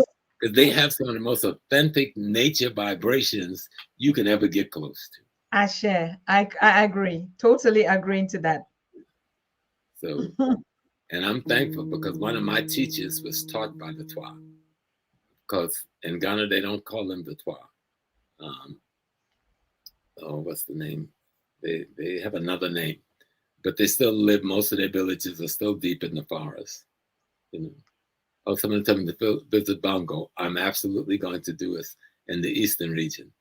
I've missed the eastern region for the last few years, but I'm due to go back there because I used to be very close to some of the families in the eastern region. Now my village is up in the mountains in Agogo, and Agogo, Kofi, you have my name. I'm Nana Kofi Mfansa, the second of the Agogo stool. So this summer I will be going to visit Agogo, and I will go to visit Mama Neni, Nana Sapang, who's he's an old man, but he's tough as a sword, even now. But just go back home in your heart. Go back home in your mind. Let your children read the books. You'll be surprised. Just teach them children. I got a little one, he just turned 9. He's the most African male I've met in years. They asked this boy in the class, the white teacher, he says, where are you from? Because all the children were saying where they were from. My family's from Ireland. And he says, I'm from Sierra Leone. So the lady didn't know it's Sierra Leone, so she's trying to be smart. Well, where is Sierra Leone, Nasir? He says, Sierra Leone is in Africa. Oh, well, who's your family in Sierra Leone? She says, I'm a Mendi. Oh, sweet. So this is a baby, but my baby can stand his own, you see. Because on my mitochondria from my mother's grandmother came from Sierra Leone. It's Mendi, you know. And so that land they own. You know? And everything he paints is red, black, and green. They told him to paint a green elephant for what do you call it? St. Patrick's Day. He came home and told his mother, I'm not Irish, so I painted a red, black, and green elephant. This was an 8-year-old kid, right? He said, Mommy, they wanted me to paint a green elephant, and the elephant comes from Africa. I'm not Irish, so I painted a red, black, and green elephant. That's so sweet. Just unapologetically. Yeah. So if you just let them watch the videos, you don't know what they're getting, you know? Teach them, read to them from the books. You don't know what they're getting. Those little minds are storing things up. And that little one, and he loves to play drum because he has a small djembe. And I bought his sister a big djembe, so now he's ready for his big djembe. And so I play drums with them, and we go on the porch. So for his birthday, he wanted Grandpa to come and play drums with him and his little friends on Saturday. So let the children find their way home while they're young by teaching them the history, teach them a little bit know about the culture, teach them a few words. If you don't know the language, learn a few words of the language that you use around the house for different things. They have a shrine for the ancestors. Whenever they come in to visit my house, they got to go visit the ancestors first and then come and visit me. They have a shrine for the ancestors in their house. As soon as you walk in the door, every one of my children have built the ancestral altar in their houses. Otherwise, I would not go in their house. Okay. So, but thank God they did listen. You know, they listened. And when you see it helps. When you hear one of them call you and say, Daddy, Grandma talked to me last night. Well, grandma's been an ancestor since they were babies. And they said, because this was happening in my life, and Grandma told me this. And when you start seeing how real ancestors really are, you know putting a clean glass of water every day is not a big chore. When you have a birthday party or a meal, making a little plate and set it over there for them. Of course, they're not physically eating what's in that plate. It's the gesture from your heart. It is the energy that you put forward that wakes up the energy of them that lives in you. You know, you have 2 sons, yes? When you give birth to them, you give birth to yourself. Mm. You know, every parent, when you give birth to your children, you're giving birth to yourself. And one day when you become an ancestor and they pour libation to you, they will also be pouring libation to you as themselves, Mm. as well as you as the experience that preceded them. Someone said, learn to develop weapons that will protect against the enemy. The greatest weapon in the world that you could develop to protect against the enemy is your mind. And then it will help you develop the other tools that will allow you to deal with your enemy. But your mind is the greatest weapon. I think Stephen Biko told us, beautiful Stephen, he was murdered in South Africa for being a beautiful black young revolutionary. And what does Stephen say? The greatest weapon in the hands of the oppressor is the mind of the oppressed. The greatest weapon in the hands of the oppressor is the mind of the oppressed. Well, reverse that then. The greatest weapon against the oppressor in the hands of the oppressed is the mind of the oppressed. How? Again, say it again, Prof. The greatest weapon in the hands of the oppressed against the oppressor is the mind of the oppressed. Now, what Stephen said is that the greatest weapon in the hands of the oppressor is the mind of the oppressed. Well, we want to take our mind back. If it can be a great weapon for him, it's certainly going to be a greater weapon for us when we take it back. Does that make sense? Stephen said it, and Stephen is now a mighty ancestor, so it's got to make sense.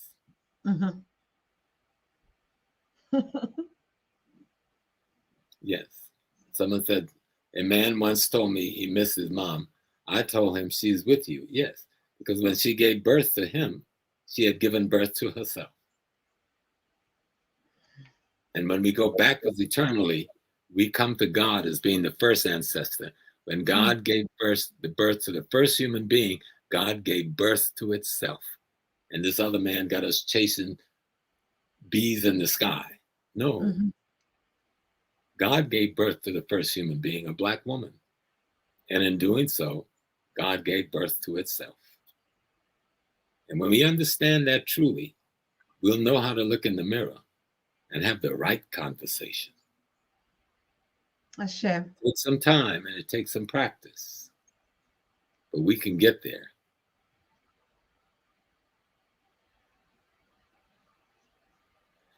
So I don't know how our time is looking, but we do want to come back again and remind people to tune in. Go to, I know it's on go to happyfilm.com and learn about the conference, the One Africa Conference on Power and Unity. We were supposed to do it in Egypt in February, but it was so powerful, we got blocked. A lot of forces came after us. And we said, okay, we moved it back to America and we're doing it in Detroit. We said, what frightened them so that we were talking about One Africa? But it frightened some people. And those people came after us very viciously. But that's okay. We're good. We're African and we're free. And we know who we are. Ashe. And power is the ability to define your reality and have the world accept your definition of your reality as if it were their own. That's power. And that's what we're exerting in Detroit. We're going to Detroit to define our reality, and have the world accept that definition, because that's the only definition they're going to get, the one that we create. And we're going to talk about the One Africa Power and Unity Conference, talking about economic development, intellectual development, ancestral revering, historical accessing, and rebirthing African consciousness. Actually, that's the title of my speech, which I will be doing at 5 p.m. on Saturday night. It's called The Rebirth of African Consciousness. Aye. So when I saw my brother's books, it caught me because we didn't know each other, and I'm writing a speech on the rebirth, and he has written a whole book on rebirthing the African Hmm. continent. So please No. do get that book. Let's show it one more time, Susan, because I really think this book is a must-read. Get this, Yes. Yes. Wait. Let me Rebirthing hide the the comments. African Consciousness by Mm-hmm. a beautiful young brother out of Nigeria. Mm-hmm. And, he's out of Yoruba land. Mm-hmm. And one of the, I think the introduction is done by one of the high-ranking on traditional intellect in the court of the king. So they have given respect to the work and the research he's done on African spirituality. African spirituality is a big key. I would rather like to call it African sacred science, but Exactly. we do understand it as African spirituality. One day we will call it our sacred science because that's what it is.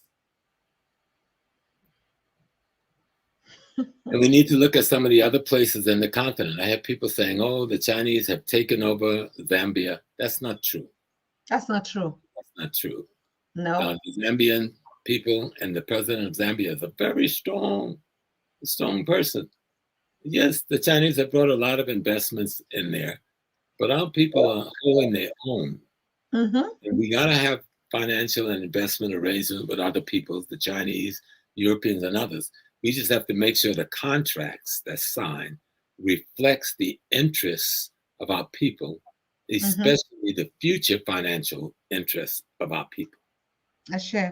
You know, and Facts. so that's why it would become important that the African Union could reach an agreement where no contract is negotiated by any single nation state in the African Union, but that a collective body from the Union representing all states negotiate all contracts that has to do with our mineral resources. We will Mm-hmm. change the nature of everything if we could do that. Mm-hmm. Mm-hmm. Yep. But we're getting closer. We're getting closer. We're getting there. And we just have to keep struggling, keep fighting. We can't give up on a Chad because the West don't like the leader in Chad.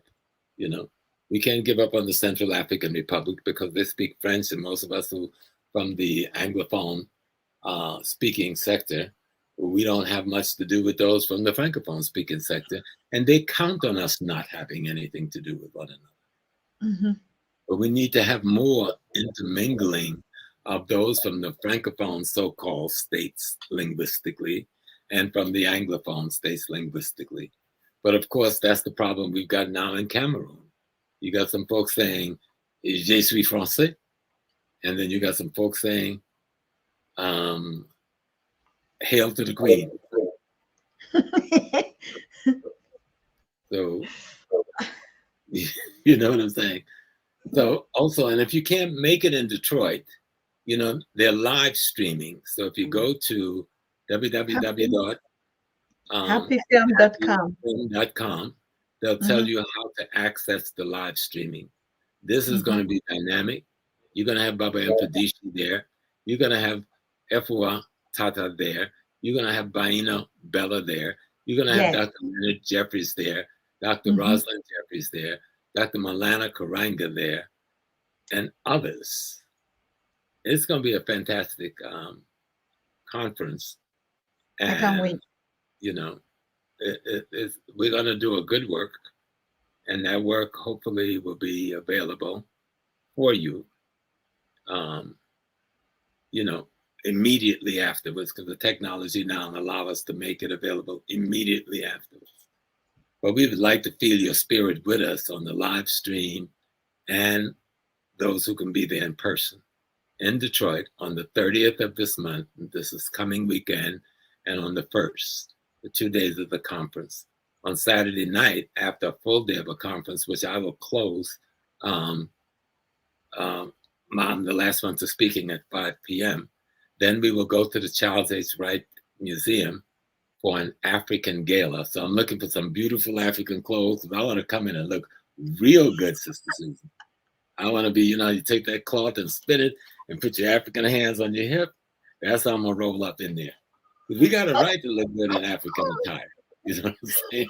And so I'm gonna come. And now my knee is healed, so I don't walk with the cane anymore, and I can walk with just a little bit of a limp. But when you wear your African attire, people can't really see your limp. So That's it. That's it. When you wear the gandola, the yeah, aguada, yeah, right? Yes. And I'm going to be the bubu in the bubu. yes, yes. And we're just gonna enjoy one another and Oh share yeah. knowledge and make linkages. And we have to have more conference where we bring in brothers and sisters from the continent here, and then us coming from North American continent, coming to Europe and to Africa to commune in the conferences that we're doing in these different places, having this discussion about owning the Africa that belongs to us. We're declaring Okay. ownership of our home. Mm. And me being from North America, and you can see my ruddy skin, I'm claiming North America. I want my land back. I'll share it with anyone who's here. Fine. All the people from Irish and Italy, y'all can all stay. We can all have fun here together. We've been here having fun. And even though people pretend everybody just hate everybody in America, that has never really been true. And that all the white folks in America have not been crazy racists either. You got some good people in America, you know? But we're up against a system of exploitation that just happened to be dominated by those who call themselves Europeans. And they abuse the European population just as badly as they abuse the African population when it comes to economic politics and culture. And so we have to be mindful not to lose our African humanity when we criticize the enemy, because then they win. And we're not allowing them to win psychologically. They're not going to win spiritually. They're not going to win economically. They're not going to win culturally. And they certainly, in the end, is going to lose politically. We had a song that we sang in the 60s, and it's called Who Will Survive America? Very few ends, no see at all. I can't use those words on the show because they may kick you up on YouTube, right? But we knew who would survive. And the world know all that they've done. They haven't destroyed us. Look at us. Just look across the world at the African peoples. Look across the continent. All that they've done to us, all they've done on us, we thrive. We thrive still. Ashe. And so if everybody was smart, they'd just back up a step or two and say, let's bring this thing to an end and work together with these people so we have a better world for everybody, you know, because they're still having babies anytime they want. And we have to use incubators and invent new ways to get pregnant. They are at minus birth rate, and we are at positive birth rate. Matter of fact, even at my age, I don't look at my wife too hard because she might get pregnant because she's an African woman. She get pregnant so easy. You know? Yes, The go ahead. beauty. We That's need the the beauty we need of the the African twins, the twins, the twins. Oh, and We're we are. cute. And the whole world knows that Africa is the only nation, racial nation, that is at the upper level of positive production, despite all the harm with, they're doing against us with abortion and with these different organizations they got to hurt our women and sterilize our women and the things they've been able to get away with and still getting away with. We still, they came with the AIDS and they caused all that harm and all that damage, but we still can heal ourselves and love and recreate our children despite what they've done. Nothing can stop us, Africa. Nothing can stop us. When God decided to be a human being, God first became an African woman. How can we ever be stopped? That's not mythology. Bring the scientists. Prove me wrong. Show me. No science can show me that. No science can tell me that I'm not an expression of an aspect of the divine essence having the human experience called James Small or Afua Tata. You too are an expression of an aspect of the divine essence having the human experience. Ashe. Yes, we have our lumps and bumps that comes from ignorance. We have experience. When I had um, two children before I got married by two different sisters. Because nobody in the society, your family is trying to teach you. But when you leave your family house, you think, oh, they didn't know what they was talking about. All these other people out here in the world, they know what's going on. They know what's Mm-hmm. up. And then one day you realize, oh, I should have listened to my mother, or I should have listened to my father. And when it's too late. But I learned. And so I've been married for 50 something years. It don't mean that we've had an easy journey at this thing. Oh, we fight. We still old and we still fighting, you know, over the issues of trying to get things right. But the point I'm trying to make is that we live and we grow and we learn. Mm-hmm. And we learn what we didn't know when we were younger. Mm-hmm. And we try to become those things, better things as we get older. Mm-hmm. The beauty that is our women have been not raised high enough, not exalted enough by either the men or the women. And I think we'll learn more about how to do that when we go back into our own culture and our own history and our own spiritual system. You see? Because there's something there that we miss. Let me show you. Like, if somebody says, I'm Oshun, a lot of the women you deal with the Yoruba system, everybody wants to be Oshun.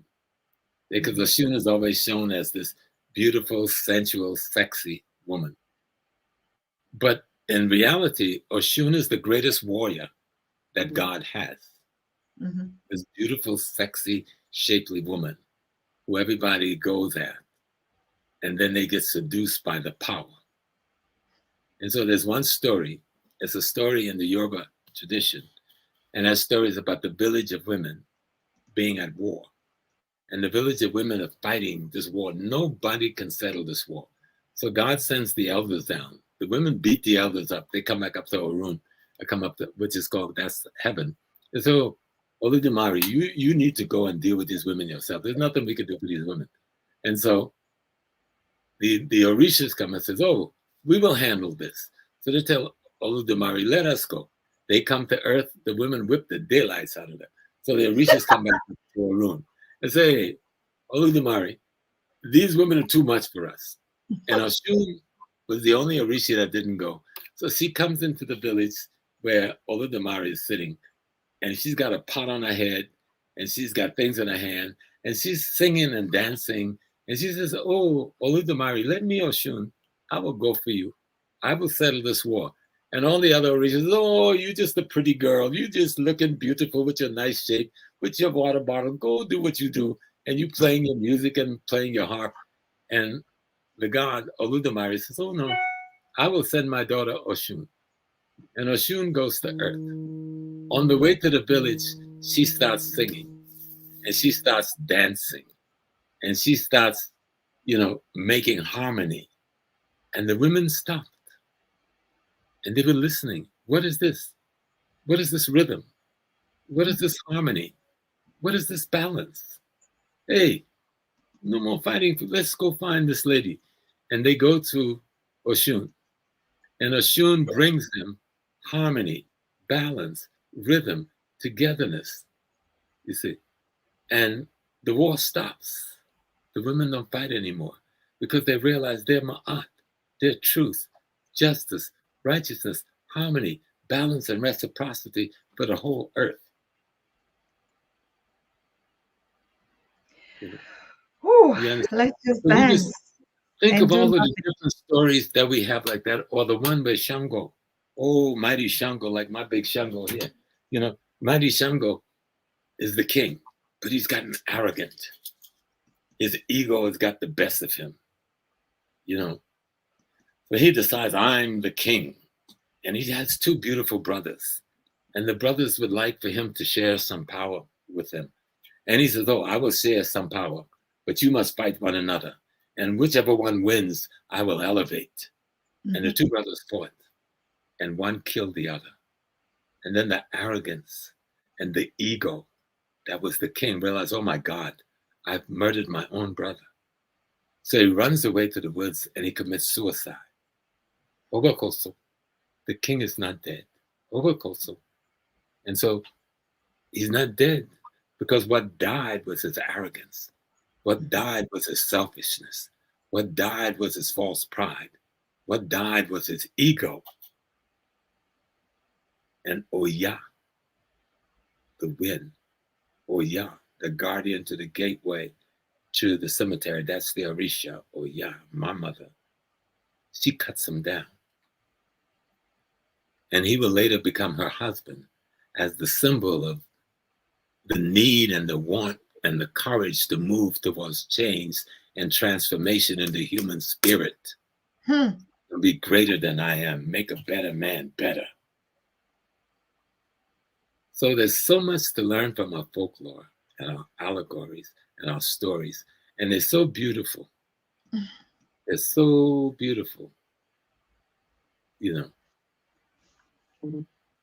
So me, all I've ever wanted since I became conscious of existing, even as a child, is just to be an African again. Yes. Spend my whole life just trying to be an African again. A village girl. Yes. Remember how beautiful that felt?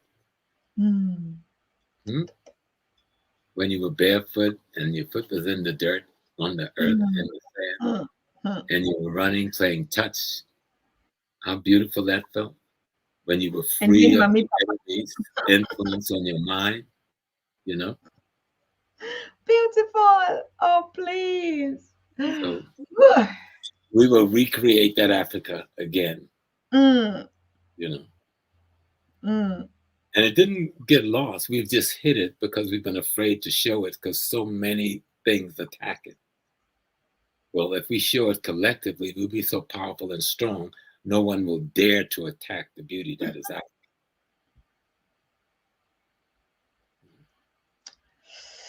Too much love. Too much love here, Prof. Too much. Too much. I don't know what time it is. We've been talking for a while. We came too much love. Too much love. But where do we want to go again? Again, remind the people of Detroit, come to Detroit or go to happytalk.com, Happy Film. Happy Film. And come in on the live stream and hear what we're teaching and what we're trying to bring together and what we're talking about. I see Maya Chavez bring a fresh notebook. Hi, Maya. You wanted to let your teacher know you're in the house, aren't you? Very beautiful. I'll see you in Detroit. So you have a lot of work to do. We as a people have a lot of work to do. But again, let's talk about all the successes we have. Look at all the buildings in Africa. Look at all the new institutions in Africa. Look at all the streets in Africa. Somebody put King of Kampala. Yes. Is that Idi Amin? Yes. They don't know. He was so defamed. He didn't do the evils people said he did. He made some mistakes, but we never looked at the work that he did in running the enemy out of our country and turn our country back over to its own people. Running the merchants who were stealing all of our money and turn the country back over to its people. Stephen Robinson, so you're my cousin, one of the Mendy. Very good. I'll be looking to you to be with me in Ethiopia in February of this year. I'm going to do a tour there. But we need to restudy history and restudy all of our leaders and see which ones really stood for us and which ones stood against us. And it won't be easy. I mean, it won't be hard to recognize them immediately. And you will be so proud of our people. The wars we fought. France didn't take Benin easily. We fought in Benin. The Zulu wars weren't child's play. We fought for South Africa. You know, the wars in the Congo didn't come easy. Even with Belgium, we fought. But they had a technology we didn't know about. It's called the gun. And when they came up with that machine gun, the Gatling gun, we were in trouble. But that's okay. Here we are. And they're still begging at our door. Yes. Yeah. And they're still begging at our doors in order for them to survive. And you've come with your age, you've come with all of your tools, you come with your Ebola, you come with the things to poison us, but our body says, I will override anything you do to me.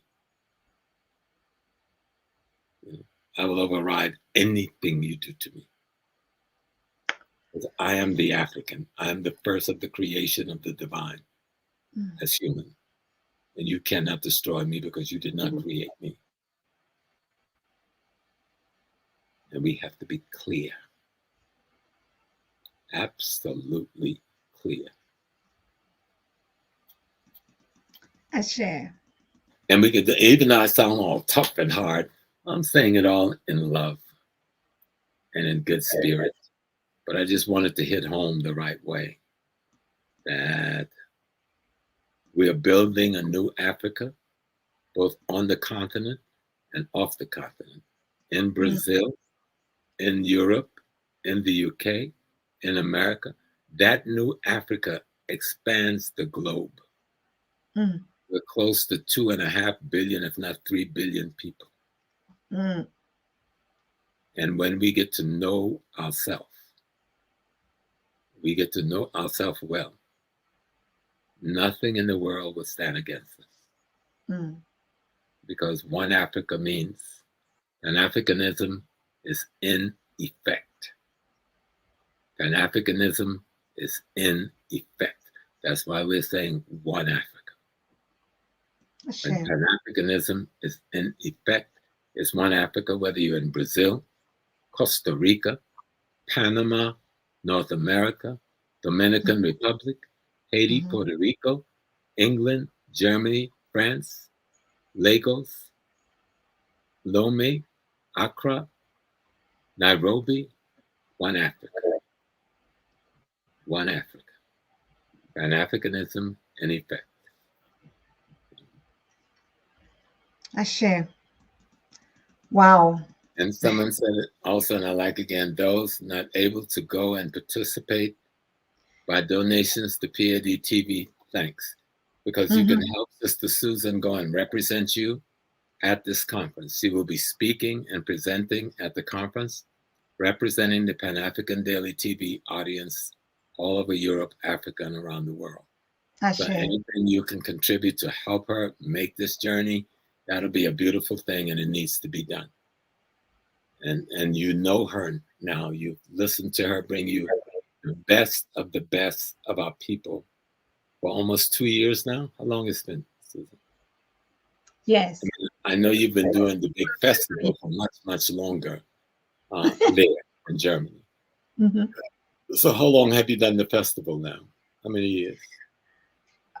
We're at the 15th edition this year, where we want to bring the One Africa also in everything, in every aspect. Yes, it's the new decade. Everything now is one. Oh no, brother, we reclaim America. Somebody says, Brother Small, I say because Africans rebuilt America, and our brothers and sisters should reclaim America, too, not just Latin America and the Caribbean. We reclaim America more than any places. The most powerful Africans in the Western Hemisphere is in the United States of America. One of the wealthiest populations in the Western Hemisphere of Africa is the United States of America. And we're not blind to our wealth or our power, or the role we've played in making America what it is, both technologically, financially, and politically. So they would like the world to think we're all standing on the street corner, snorting some coke and shooting a gun. But no, that's less than 1% of our population. We are very powerful people.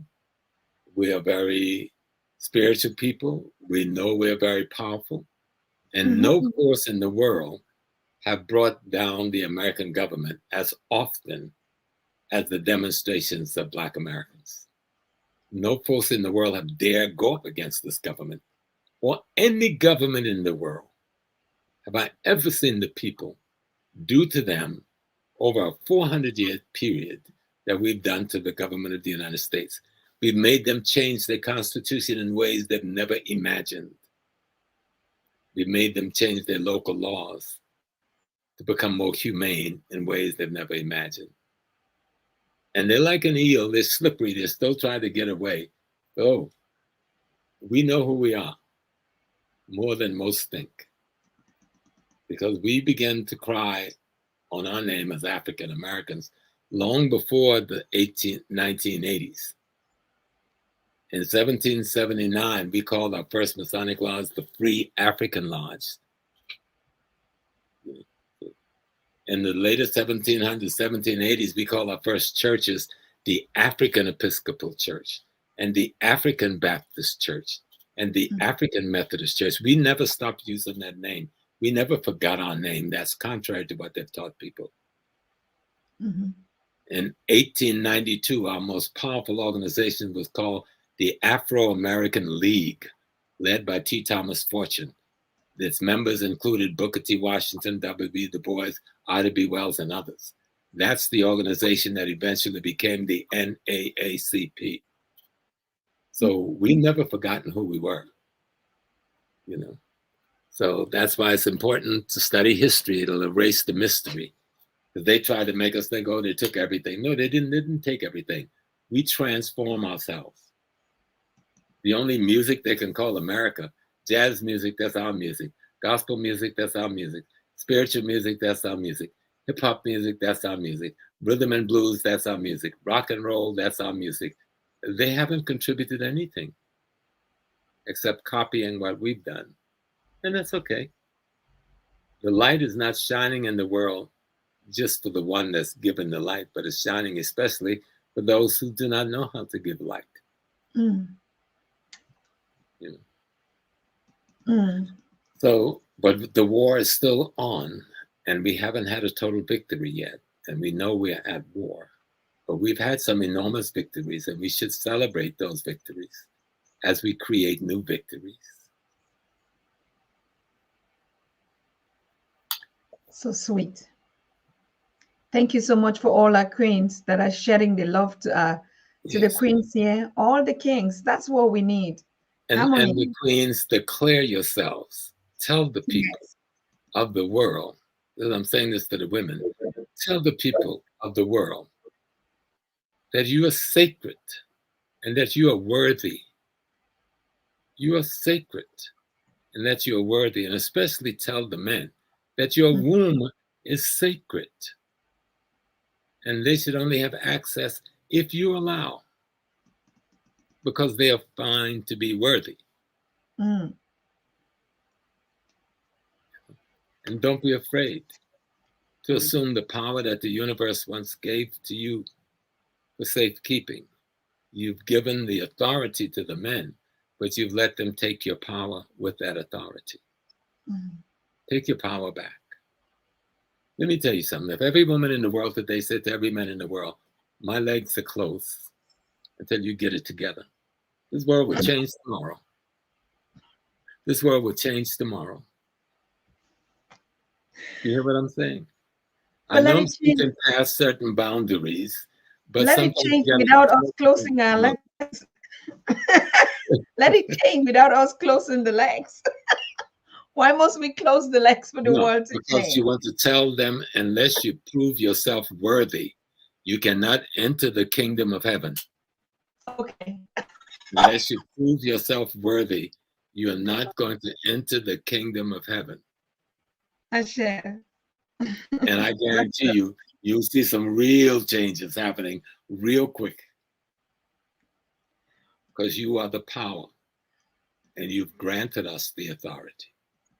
Reassume your power, and then we'll know how to respect your authority. Mm. Wow, so much donations has been coming in. I want to thank all of you that are donating, facilitating the trip for any Efwa Tata to be there. Thank you so very much. Really, I truly appreciate you. I appreciate Kofi. I appreciate all of you for animating. I appreciate everyone that has just given anything so that we can make it possible to be out there.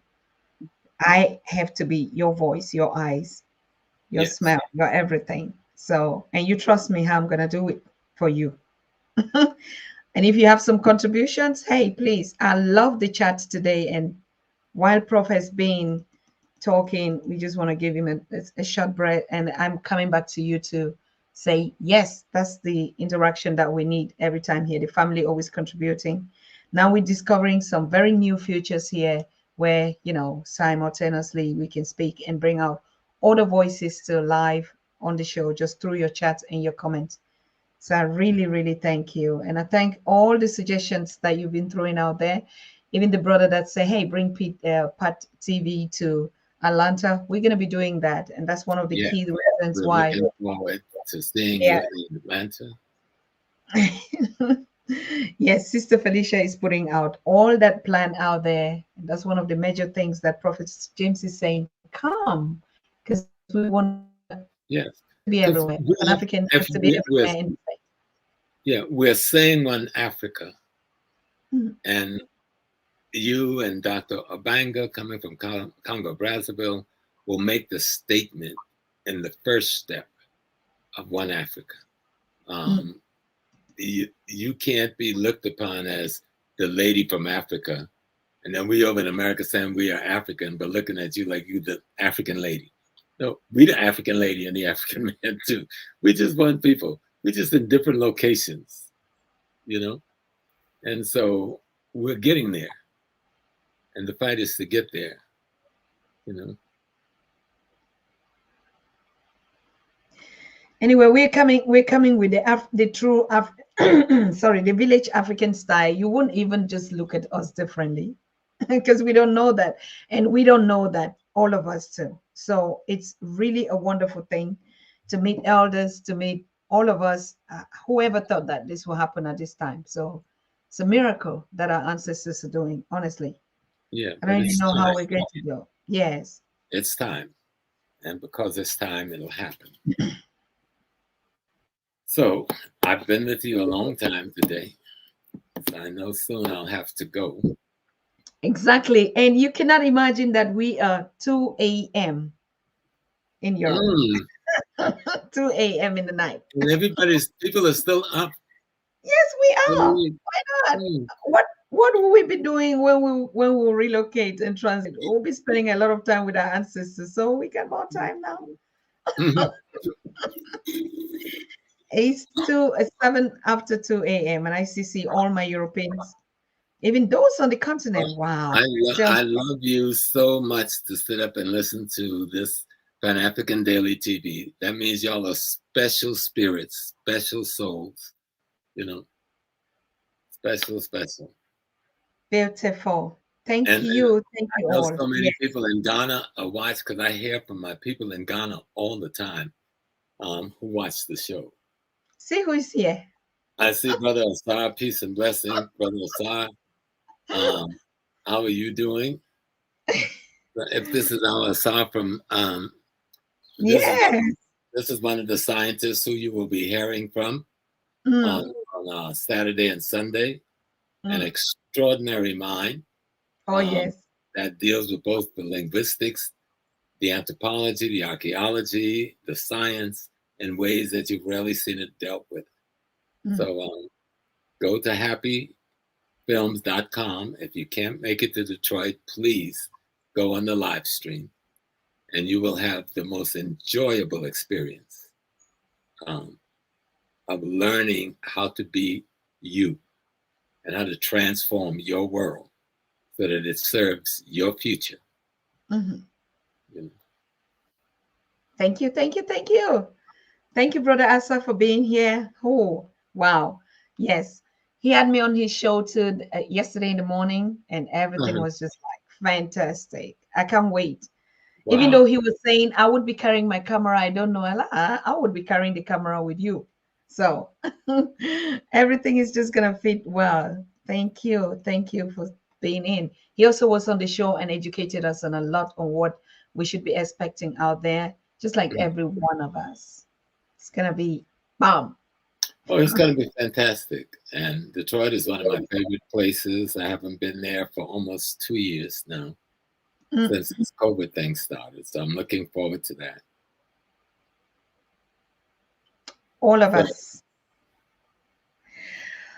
I don't know. Do we do we want to leave? Everybody just want to stay here. Baba is here. Who wants to leave when the king when they're here? It's well, I typically know like in the my queen's going to be calling soon for me to come and pick her up okay, from the train. So I always want to meet my duties as a husband, as a sure, man, as a brother, as a friend. You still yeah, have those duties that you have to do. sure. All right. Fine. Okay, then we don't also want to abuse this. Of course, we did miss you a lot, and now you're here, but we don't want to like. Well, I miss you a lot. I think we've covered a lot today. Mm, It's about restoring and rebirthing African consciousness. But consciousness is not some mythological fuzzy place in your head. Consciousness is being aware of the moment you're living in and being involved in that moment to cause change for yourself. And mm, so you arrive at consciousness because you have knowledge of yourself. You see, you have to have knowledge. That means you must study history. You must know yourself again. Meaning, when you say know yourself, it means you must know your ancestors because that's who you are. You are mm, they. When they gave birth to you, they gave birth to themselves. You are they. And you must know that you are part of God. When the man and the woman had sex, the intercourse and the sperm and the egg came together, creation process began in that womb, and 9 months or the 10 months gestation, you did the act of God by creating on behalf of God. And if mm, we begin to understand this on the real side and stop being afraid of the African truth, which is a whole different sacred science than the games they played on us, changing yourself will be easy to do. And things you thought was painful won't be painful at all. mm. Things you thought was sadness won't be sad at all. They were just necessary corrections in your flow and your functions on earth. Yes, necessary corrections in your flow and functions on earth.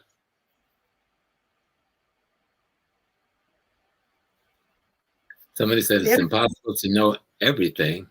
However, you can believe anything. What I love about the African system is not a belief system. The African system is a knowing system. When you have the ability to know, you don't have to believe.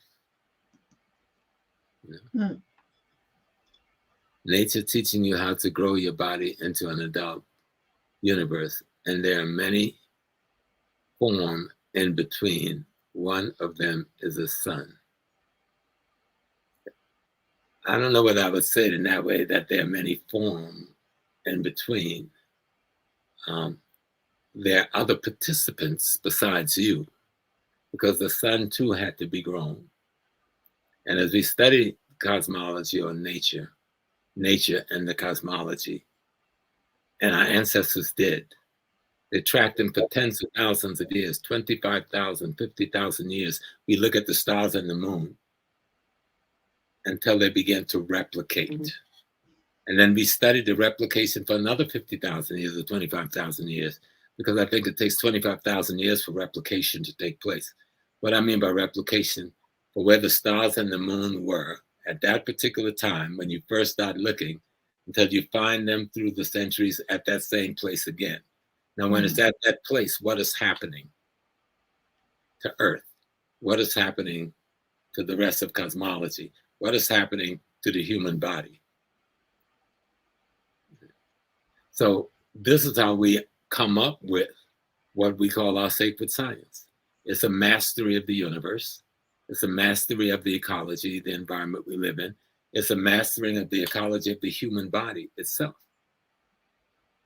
And then the relationship between those three elementals, you know, and the philosophical, the scientific, the mathematical, all of the knowledge that derive from those observations and contemplation is what we call African sacred science. But it comes from a knowing, not a believing.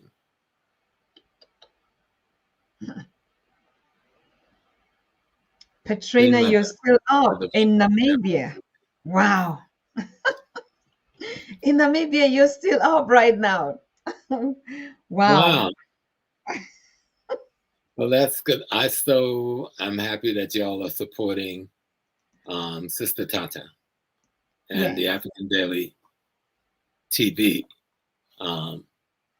because this is a vessel and a vehicle that doesn't have an equal.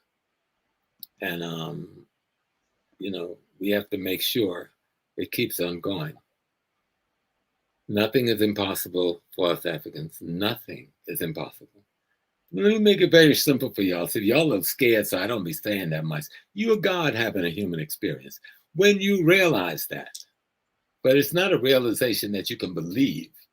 You realize that by studying and gaining the body of knowledge that show you that no one in the world, in any culture in the world, can dispute the fact that you are God having a human experience. No one. There is no logic that can reverse that or say that is not so. There is no science that can say that is not so. But once you say it, you have to then begin to learn how to know it. Once you say it, you have to learn how to know it. Because when you know it and you've become it, then you are being, having the human experience.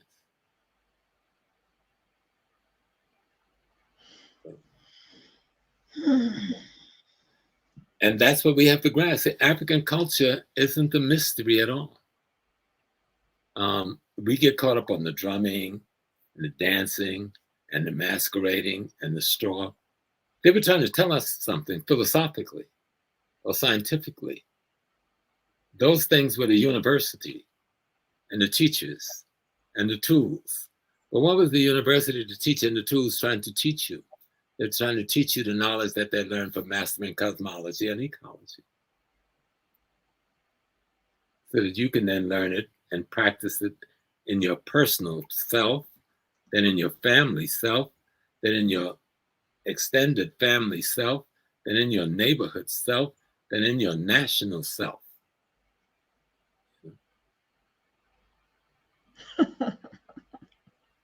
Somebody said the conference is going to be one love. Brother Brian Smith.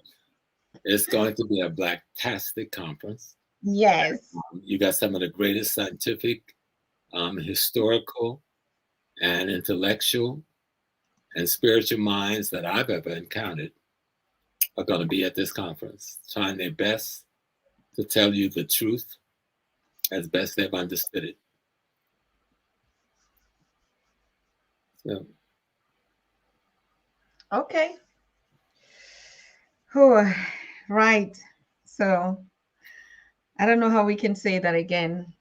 Tomorrow again, Professor James Small. Do you want to come out tomorrow and let's do the ticket selling, the last round of the ticket, if you have a 1 hour time? That will be my last show before I leave. You ask a lot of your brother, you know that, don't you? Anyway, no, we're having also a very incredible lady from the continent, and what she does is she just goes to the local villages and teach our kids from 3 years and 5 years how to do programming, and most of them can program like you don't want to believe this. So this sister is from Uganda, Uganda or Botswana, and she's going to be on the show tomorrow. Incredible. I've never seen that. They program these robots, and all of them are already using this artificial intelligence. Of course, I'm a traditionalist, but then how's the world going to look like? So yes, our babies, our children in the villages, even where there's no light, they already start knowing how to program, and they can program, you will not believe it. So she's going to be here to share her project with us, and we cannot wait to have her. Definitely, that will be the last show before we see ourselves this weekend. Yes. Yeah. Oh, I want to Well, think. I can't stop. Yes, Prof. no, go ahead. Um, I just I'm bringing up this what Brother Johnny Johnson is saying, because like even the stereotypes that we say, oh, they think we're just the drummer and dancing. Just imagine if we only had live and just drum and dance, like the story of the goddess that you say going to the river and dancing. If we could Hmm. just only live and dance, just imagine what the world would. Just ignore the world and just drum and dance. Go to work, come back, drum and dance. Go to work, come back, drum and dance. And make love and impregnate the land and impregnate the babies and have more and more. Just Someone imagine said if how big singing the and dancing could liberate Africans, we would have been liberated centuries ago. That's true partially. If you understood what we were singing and why we were dancing, we might liberate Africa tomorrow. that's it. There is a brother, his name is Nyangora Pura. Pura was from Cote d'Ivoire. He wrote 3 extraordinary volumes of books this big. It's called the Akan Gold Weights. And you need to get those books, the Akan Gold Weights by Nyangora Pura. But his most extraordinary book is called Drumology. And he reveals the secret of the drum. There's drumming and drumming. And I'm not obliged to reveal secrets, but I will tell you this, that when I go to Ashanti and Santa Hene is sitting, and those big drums go tum tum tum tum, tum tum tum tum tum tum tum tum, tum tum tum, they're not just having a rhythm. They're speaking the language of the ancestors, and guess what? The linguist can understand the language and then speak to the king and tell him what the ancestors just said. Was a medium of communication and still is. Yes, you can play the drums at a level where the vibration of the monkey skin vibrates at the same pitch of the human vocal cord, and you can speak Twi with the drum. Mm-hmm. Okay, So so true. there's some deep stuff that we have to relearn, and we're learning it. You know, we're learning it. In That's why his they book, call even. Etymology, Yes. and he tells a story of a little boy whose father was the master drummer for the sacred drum. There's all kinds of different drums. There's drums just for dancing. There's drums just for partying. There's drums for communications. There's drums for communicating with the ancestors. These are all sacred sciences. And the ones who play the sacred drums study for 42 years before they're even allowed to play in public. Mm-hmm. And those are the people who record the history. They have to remember in language thousands of years of history as rhythm that can be played back linguistically Mm-hmm. upon call. So they're like tape recordings of thousands and thousands of years of our history that one would think is lost, but it's not lost at all. It's only Mm-hmm. lost to us who are not seeking it. Mm-hmm. So no, the drum is a deep thing. And drumming is a deeper thing. Because there's another story, and this will be my last little metaphor. Brother, him and his wife, they could not have babies. And they tried for years to have babies. And so he was told that if you go to this village, which was 3 or 4 days walk away, there is a doctor there who can take care of your wife, and she will be able to have babies. So he took his wife to this village, and he came with all of his clothes and his wife's clothes. And the man told him to, you and your clothes, you go back home. Your wife and her clothes, she stays here with me. And then after some time, a few months, a messenger went to him and he was told to come to get your wife. And he came and got his wife. And shortly after he got his wife, and they had intercourse, she got pregnant with 2 babies, with twins. When he went back to the doctor to ask, what did you do? Because the doctor was also a drummer. He said that I used the rhythm of my drum to awaken the rhythm of her womb. Because everything, every organ in your body pulsates at a certain rhythm. Mm-hmm. And if you lose that rhythm, you're sick. You're not functioning appropriately. Mm-hmm. But what the drums is used to do is to coax your body back into its appropriate rhythm. That's just So one true. kind of drum, that's medical drums. So what I'm saying is that our culture isn't just some visual arts in a museum. Our culture is a living phenomena, and those things in the museum are the tools that allowed us to carry on that phenomena. Perfect. Couldn't be said better. That's why you have some drums, they say, talking drums. Mm-hmm. So true. Yeah. So here we are. I Yeah. know it's time now to go. It's 2:30 in Europe in AM, and we are so thankful. I'm so gonna miss you guys, but I know I have to go. And I am so honored to spend time with you. Remember, our queens, you are the power. And the men only have authority because you've given it to us. But you've forgotten that you have the power, and you're letting those you've given the authority to act like they're the power. Stop it. Close it down. Close it up. And so you cannot enter the gates of heaven unless you behave like a man worthy of entry. And you can change the world. Sure. Hotep. Thank you. Thank you, Baba. Thank you. Good night. Thank you so very much. Thank you. Thank you, all of those who are still awake. Thank you so much.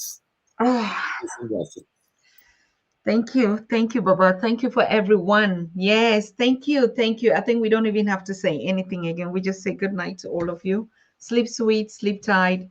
We're going to be seeing ourselves with this queen from Botswana. Please tune in tomorrow. Let's give that shout out. You've been hearing that we need to step up for one another.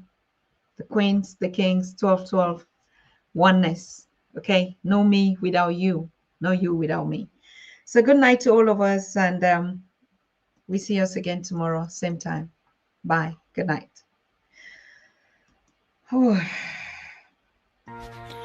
You are watching the Pan-African Daily TV with Dr. Susan Tata. The Africa we want. Unity, consciousness, our culture, our spirituality, our history. One Africa for Africans worldwide. Motherland's calling its diaspora home. Join my voice. Join my team. Join my campaign. Campaign 21 hashtag 1 million subscribers on the Pan-African Daily TV YouTube. Be a volunteer. Apply now.